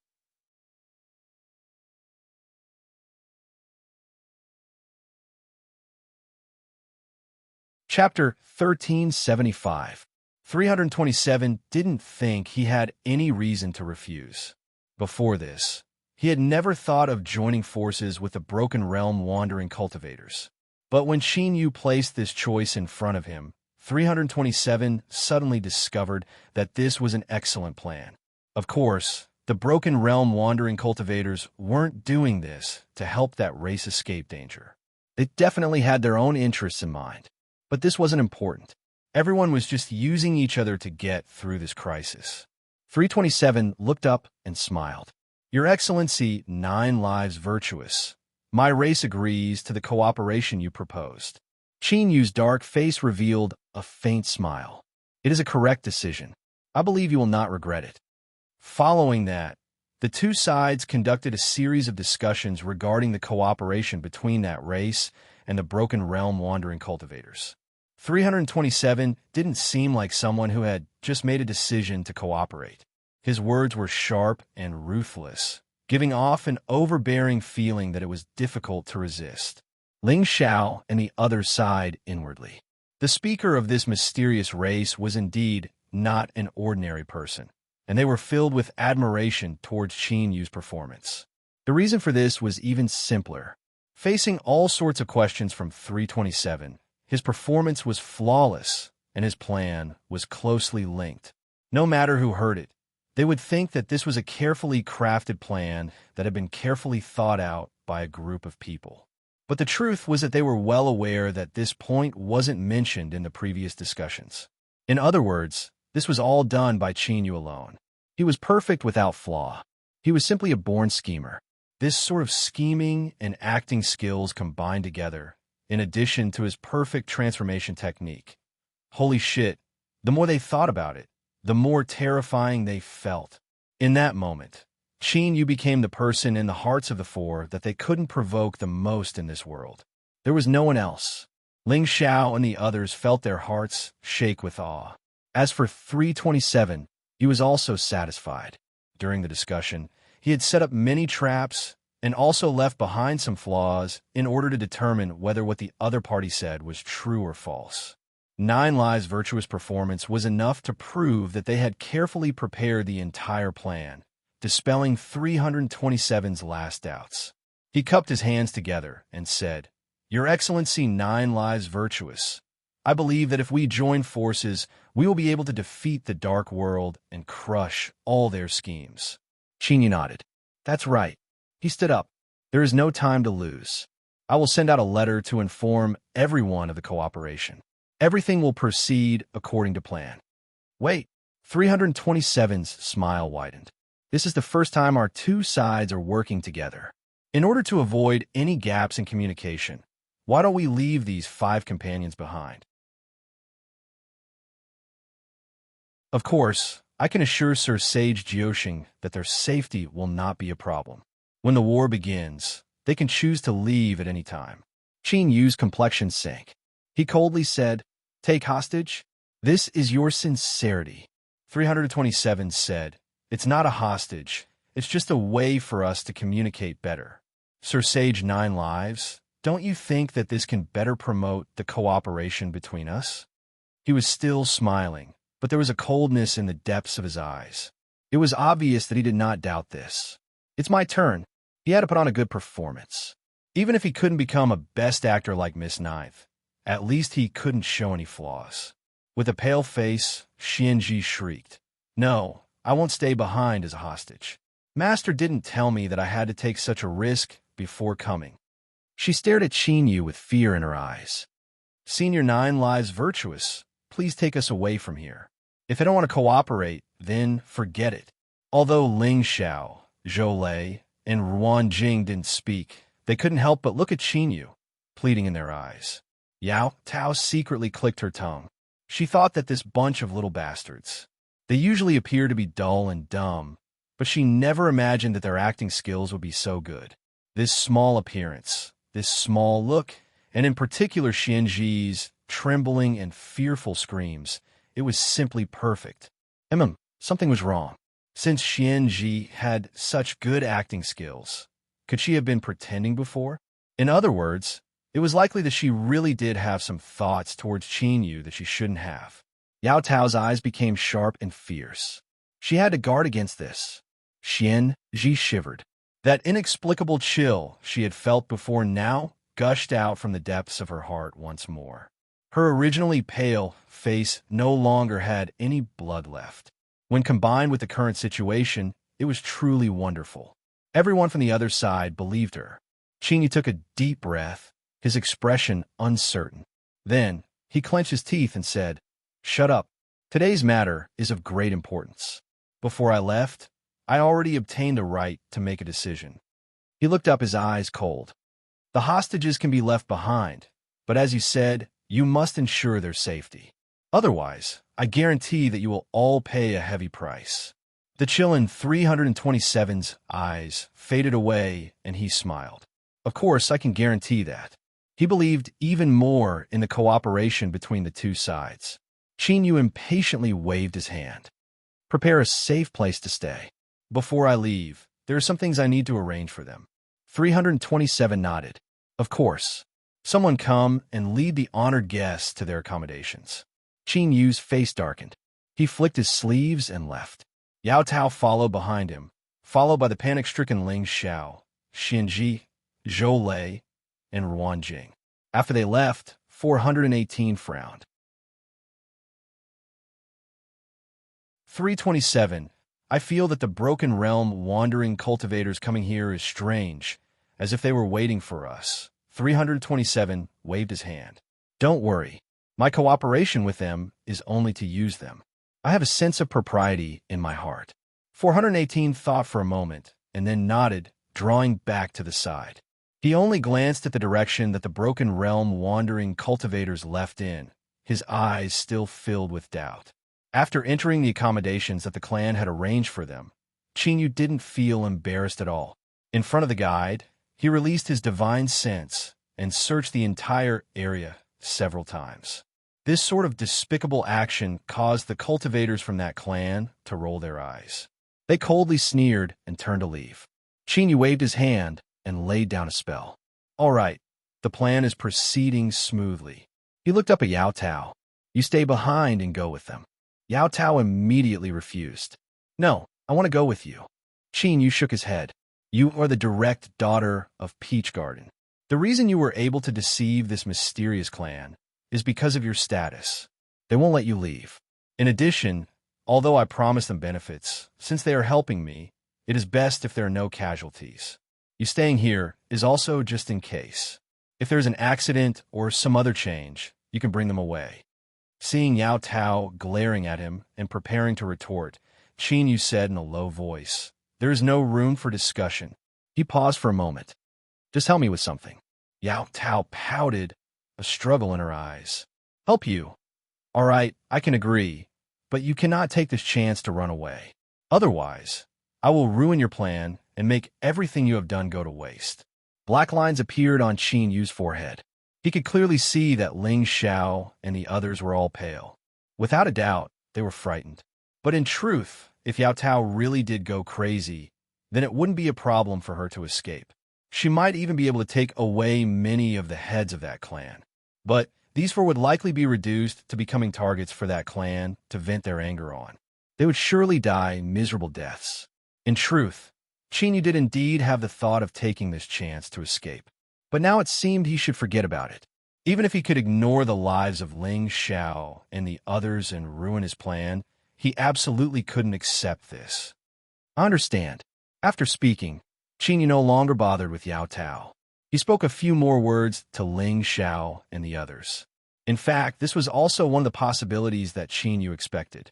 Before this, everyone had communicated with each other, and the four of them had expressed that they could accept this. Otherwise, there wouldn't have been such a perfect performance by Xianji that made Yao Tao suspect that she had been deceived.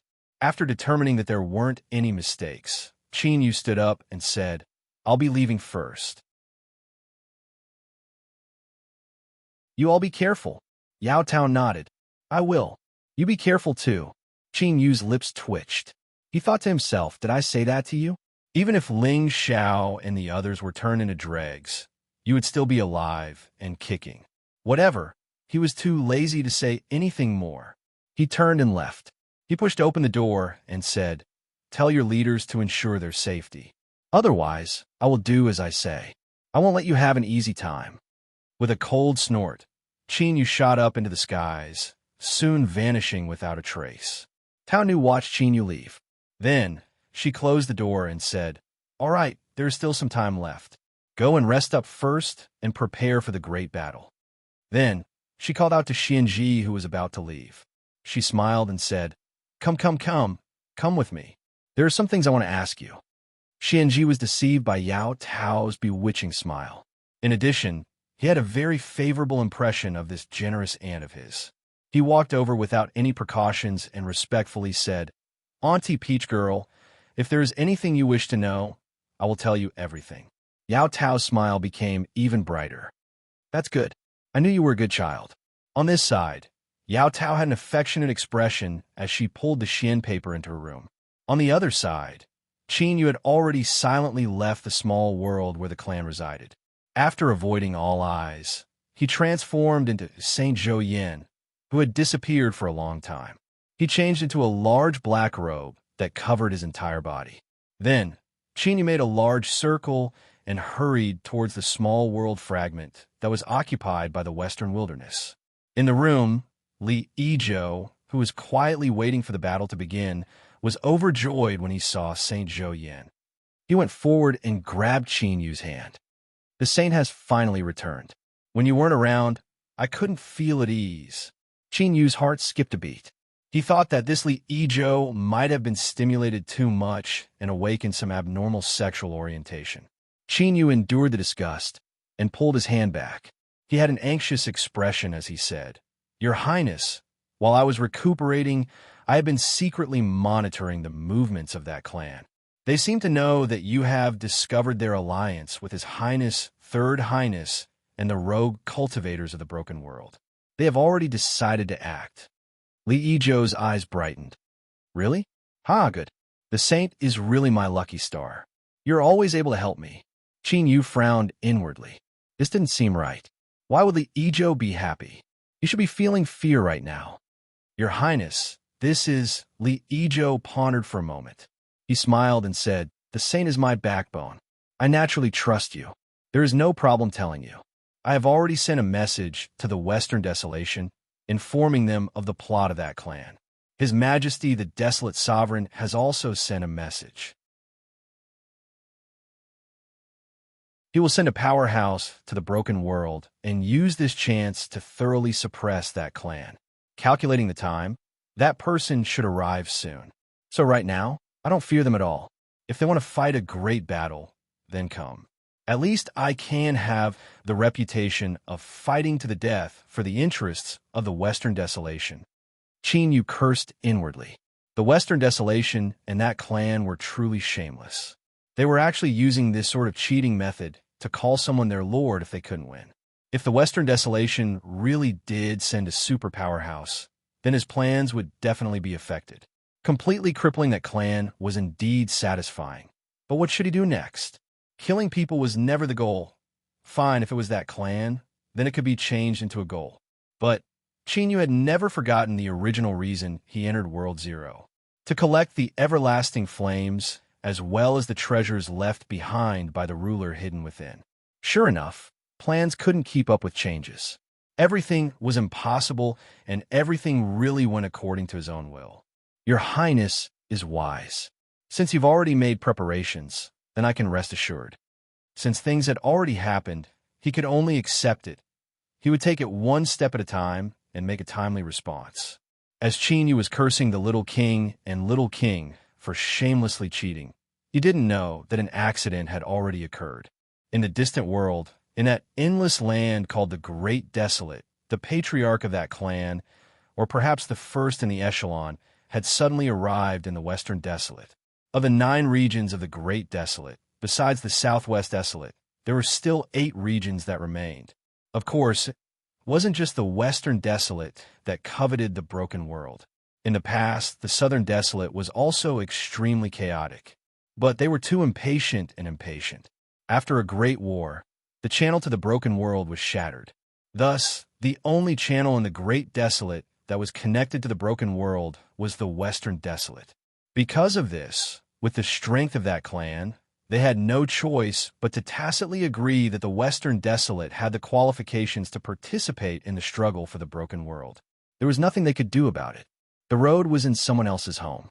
If they really had a falling out and locked it down, or if they directly destroyed it, then no one would be able to play. But now, the first in the echelon of that clan had broken through the layers of blockades and arrived at the entrance of the channel. Without any hesitation, he lifted his hand and slammed it down. It was as if the heavens were collapsing and the earth was collapsing.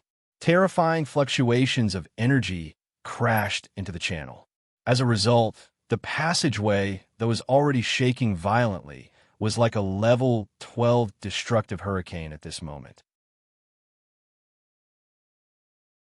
The terrifying power was enough to tear everything into pieces, causing the walls of the passageway to emit light cracking sounds as cracks appeared. Even if you are the first in the echelon of that clan, you have committed a grave mistake by barging into my Western Desolate and recklessly destroying the channel to the broken world. Do you really think that I don't dare to use the destiny of the Western Desolate to suppress you? A cold voice rang out. The Lord of the Western Desolate appeared from the void. He wore a royal robe and a crown on his head. He looked down on the world, and a powerful aura swept out in all directions. The patriarch turned around and said lightly, "Since I made my move today, I was naturally prepared to fight with you. I also want to know what gives the Western Desolate the confidence to dare to attack my clan." Boom! In the desolate world, two peak existences erupted in battle. Terrifying energy fluctuations swept out for tens of millions of miles. For a time, the sky collapsed and the world shook.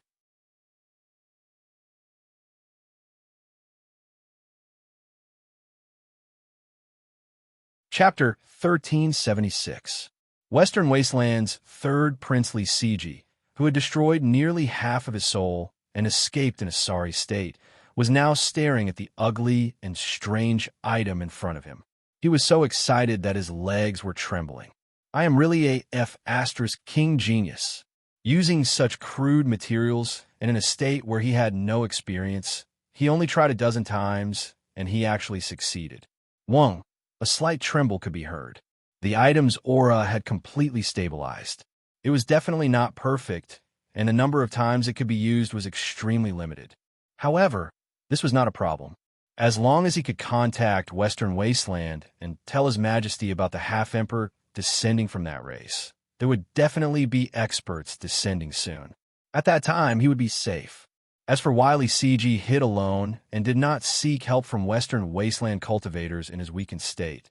The reason was very simple. The 7 Western Wasteland true sages that descended with him had all been destroyed. Furthermore, the people that he had buried here previously had all been cleaned up by Li Yijo. In such a situation, Li Siji naturally did not dare to show himself. Otherwise, the first person to kill him would be Li Yijo. Of course, he definitely would not do it himself. However, there were simply too many ways to achieve his goal without doing anything. He could easily think of 10 to 20 ways. But now, the inter-realm communication treasure had been refined, and this situation would soon change. Also, that damned Yao Tao, Li Siji, have never suffered such a big loss in my life. You will definitely pay the price you deserve. Gritting his teeth, Li Siji reached out to grab the communication treasure. With a light Wang sound, the surface of the communication treasure trembled and light flowed out. Closing his eyes, a trace of spiritual will instantly flew out of his body and was rapidly pulled upwards. It crossed the endless space and headed towards Western Wasteland. As long as he reached the entrance of the passage, he would be able to send the message immediately. Li Siji's spirit was lifted. He was almost there. In the next moment, a miserable scream sounded.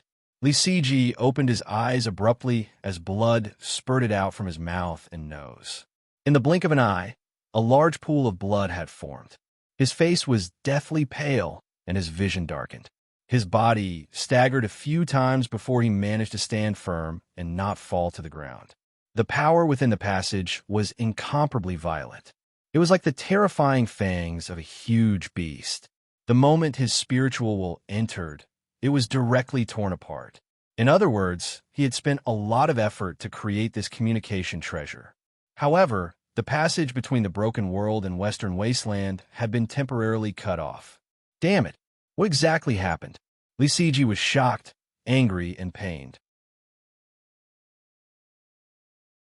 He had used the method of shattering his soul to forcefully break free from the imprisonment of the heavenly peach, and his soul was on the verge of collapse. Now that his divine sense had been torn apart, it was equivalent to giving his fragile soul a ruthless stab, and he had almost died. More importantly, his connection with the West Wilderness had been cut off, and he had lost his support. He could only rely on himself to survive. With his current state, continuing to stay in the Zeroth world was obviously a huge challenge. Unless he escaped now and hid in the broken world to recuperate. But if he really did that, it would be equivalent to giving up on the mission to descend into the broken world. Even if he survived, he would lose a lot of face in front of the Desolate Emperor. Everyone in the West Baron knew that he was the most favored prince by the emperor. But who knew how much effort he had put in and how much he had sacrificed in order to achieve this? Countless years of perseverance were finally about to bear fruit. Li Siji would never give up. Originally, Li Siji had another choice, and that was to shatter his own puppet body and escape back to the West Baron, with that half-emperor descending. Although this result wasn't glorious, it was still an explanation, and he could reduce his losses as much as possible. But now, this choice clearly wasn't feasible. With his current fragile soul, he didn't have the confidence to pass through the channel and return to his main body. The greatest possibility was that he would be torn to pieces midway. What should he do? Li Siji's face was cloudy and uncertain. But soon, he didn't need to worry about making a choice, because something had already made it for him. Hum. It wasn't that his head was dizzy, but the high-frequency sound of wings flapping at high speed. As it poured into his ears, his hair stood on end. Li Siji suddenly turned around. A flying mosquito entered his eyes. It was the size of an adult's arm, and what was strange about it was that its entire body was red, as if it were soaked in blood. Its compound eyes were filled with a violent aura. Li Siji's pupils shrank, and he screamed out, "Soul-devouring mosquito!" The West Baron and that race were nearly immortal existences in the soulless world. But that didn't mean they didn't have a fatal nemesis. For instance, this soul-devouring ant in front of him. This creature ate souls, and it contained a potent poison within its body. Once it came into contact with a soul, it would rapidly wither away until it finally collapsed and died. In the early years, the West Baron and that race had suffered a great loss at the hands of this strange beast. Afterwards, they joined forces to wipe out the soul-devouring ants for a period of time, and they hadn't seen a single trace of it for many years. Li Siji never thought that today his luck would explode and he would actually encounter one, especially in his current state. It would be a lie to say that he wasn't panicking. Not only was he panicking, he was about to piss his pants. If he were to be bitten now, not to mention whether or not his soul would be sucked to pieces, the poison would be more than enough to make Li Siji suffer. He turned around and fled. Without any hesitation, he rushed out of the small world fragment and allowed the turbulent space flows to wrap around him. Schwa! With a distortion, he vanished from sight. But at this time, Li Siji, who was wrapped up in the turbulent space flows and running away, didn't relax at all. Instead, his face twisted as if he were about to cry. This was because the buzzing sound of flapping wings hadn't disappeared. Rather, it followed him like a shadow, drilling into his mind. He turned his head, and his eyes passed through the blurry, turbulent space flows. He could faintly see the phantom of the soul-devouring mosquitoes chasing him. This was the key reason that these things were able to cause such serious damage to the West Baron and that race in the past. They were innately unaffected by the turbulent space flows. Once they locked onto their prey's aura, they could chase after it. Run. After shifting the 4 small world fragments, Li Siji sadly discovered that he couldn't escape the pursuit of the soul-devouring mosquitoes. Instead, he was panting and his ears were ringing, as if he would faint at any moment. He couldn't continue running like this. Otherwise, if he was really caught up, all that awaited him was death. Clenching his teeth, Li Siji rushed into the turbulent space flows once more, his consciousness communicating with the 4 eyes of darkness. In the next moment, his complexion changed, and he nearly cursed out loud. "Six brother, you bastard! What on earth did you do?" The eye of darkness that the western wilderness had spent a great deal of effort to build was now on the verge of collapse, as if it was a little girl who had been ravaged by 100 strong men. But at this time, he couldn't care too much. Li Siji forcefully mobilized the strength of the eyes of darkness. With his status, he indeed had the qualifications to do so. There was a light cracking sound, as if something had broken. In the next moment, the strength of the turbulent space flows arrived, and Li Siji's figure instantly vanished. Ling Xiao received a message from Qin Yu. This left Yao Tao very dissatisfied. She stared at him several times. If it weren't for the fact that Ling Xiao was a man, and that Qin Yu hadn't shown any signs of sexual orientation, she might have found a chance to have a good chat with him. She didn't notice that the rice paper beside her was standing obediently on the side, not saying a single word. It was simply gentle and docile. So, in truth, Yao Tao was quite confident in her ability to converse. After reading it, she crushed the jade slip. Ling Xiao swept his eyes over everyone and said, Mr. Ninth has sent a message for us to urge the mysterious race to act as soon as possible. This is because it is likely that super powerhouses will soon arrive from the dark world. Yao Tao furrowed her eyebrows. Just like the one I encountered before, Ling Xiao bowed. Mr. Ninth didn't explain in detail, but if it can make him feel such dread, it shouldn't be ordinary. Yao Tao stood up. Then let's hurry. A half-sovereign was an extremely dangerous existence. Although Qin Yu was strong, once he encountered one, he wouldn't be able to escape.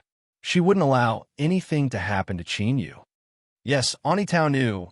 Yao Tao pushed open the door and left. Ling Xiao and the other three followed behind. She said to the cultivator, standing guard outside, We have an urgent matter to discuss with your clan's young master. Lead the way. Without delay, 327 met with Yao Tao and the others. When he heard the contents of Qin Yu's message from her, his complexion changed. Is Sir Virtuous Jiuxing's message reliable? Yao Tao said, Our two sides have joined forces. If it is some groundless matter, then Senior Virtuous Jiuxing naturally wouldn't speak carelessly. It is likely that an extremely strong powerhouse will arrive from the dark world. If we want to act, this is our only chance. 327's thoughts raced. He had already learned from the clan order that the first clan elder of the echelon had arrived in the western wilderness and would forcefully seal off the channel to the broken world. Before this, he had already tested it. The channel to the broken world had indeed been disturbed by a formidable strength, sealing off all possible entrances and exits. In other words, the super powerhouse that was preparing to descend from the western wilderness had nowhere to go. However, this didn't mean that the news Yao Tao and the others brought was useless in 327's eyes. Of course, it didn't seem useful on the surface, but as long as one carefully analyzed it, it wasn't hard to deduce certain things. For instance, perhaps it was because the fourth half-emperor had arrived and forced him back that the western wilderness had paid a certain price. Or perhaps the clan had woken up too quickly and the western wilderness hadn't made sufficient preparations. Otherwise, they wouldn't have needed to summon a super powerhouse to Boundary Zero. After all, this wasn't something that could be casually said. In order for a half-emperor existence to smoothly pass through the channel to the broken world and arrive at Boundary Zero, the price they had to pay was something that even the western wilderness wasn't willing to bear. Since they had done this, there must have been a need. This was also an important supporting point that 327 deduced. In short, the western wilderness wasn't ready. If they weren't ready, then this was an excellent opportunity for that clan. Thus, 327 didn't have any objections to immediately acting. He took a deep breath and said in a low voice, My clan can immediately act and launch an attack on the dark world. But where's the vast young rogue cultivator?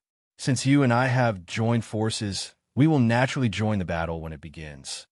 As for the western wilderness powerhouses being unable to descend to Boundary Zero, 327 didn't mention it. They were only using the broken world rogue cultivators to make use of each other. If the rogue cultivators couldn't act freely in their hearts, or if they had to divert some of their energy to prevent any accidents, then that would be a good thing for that clan. Yao Tao said, You can rest assured about this. Senior Sage Jiuxing has already promised that the cultivators of my vast young world will be the first to attack. As long as you can act in time, it will be fine. 327 leaned forward. If so, then please tell Sir Sage Jiuxing that as long as the vast young rogue cultivators act, my clan will immediately follow. Yao Tao nodded. There is no time to lose. We will immediately send a message. She turned to look at Ling Xiao. dissatisfaction surging in her heart. In addition, there was also a bit of grievance. Why would he rather believe this junior than her? Just you wait. Sooner or later, I will change this wrong perception of yours. Ling Xiao felt his scalp tingle as she stared at him. He felt a faint restlessness in his heart, but there was nothing he could say in this situation. He could only suppress his discomfort and take out a jade slip. After recording the message, he crushed it to pieces. In the next moment, the Saint Zhou Yin in the room opened his eyes. He took out a jade slip and probed it with his divine sense. He immediately deciphered the true meaning of the message. Everything was progressing smoothly. In other words, it was time for him to act. Standing up, Saint Zhou Yin walked to a dark corner of the room. He stepped in and vanished from sight. You're tuning in to the Warrior Lore YouTube channel. Don't forget to subscribe and join us on this journey to catch the most captivating stories.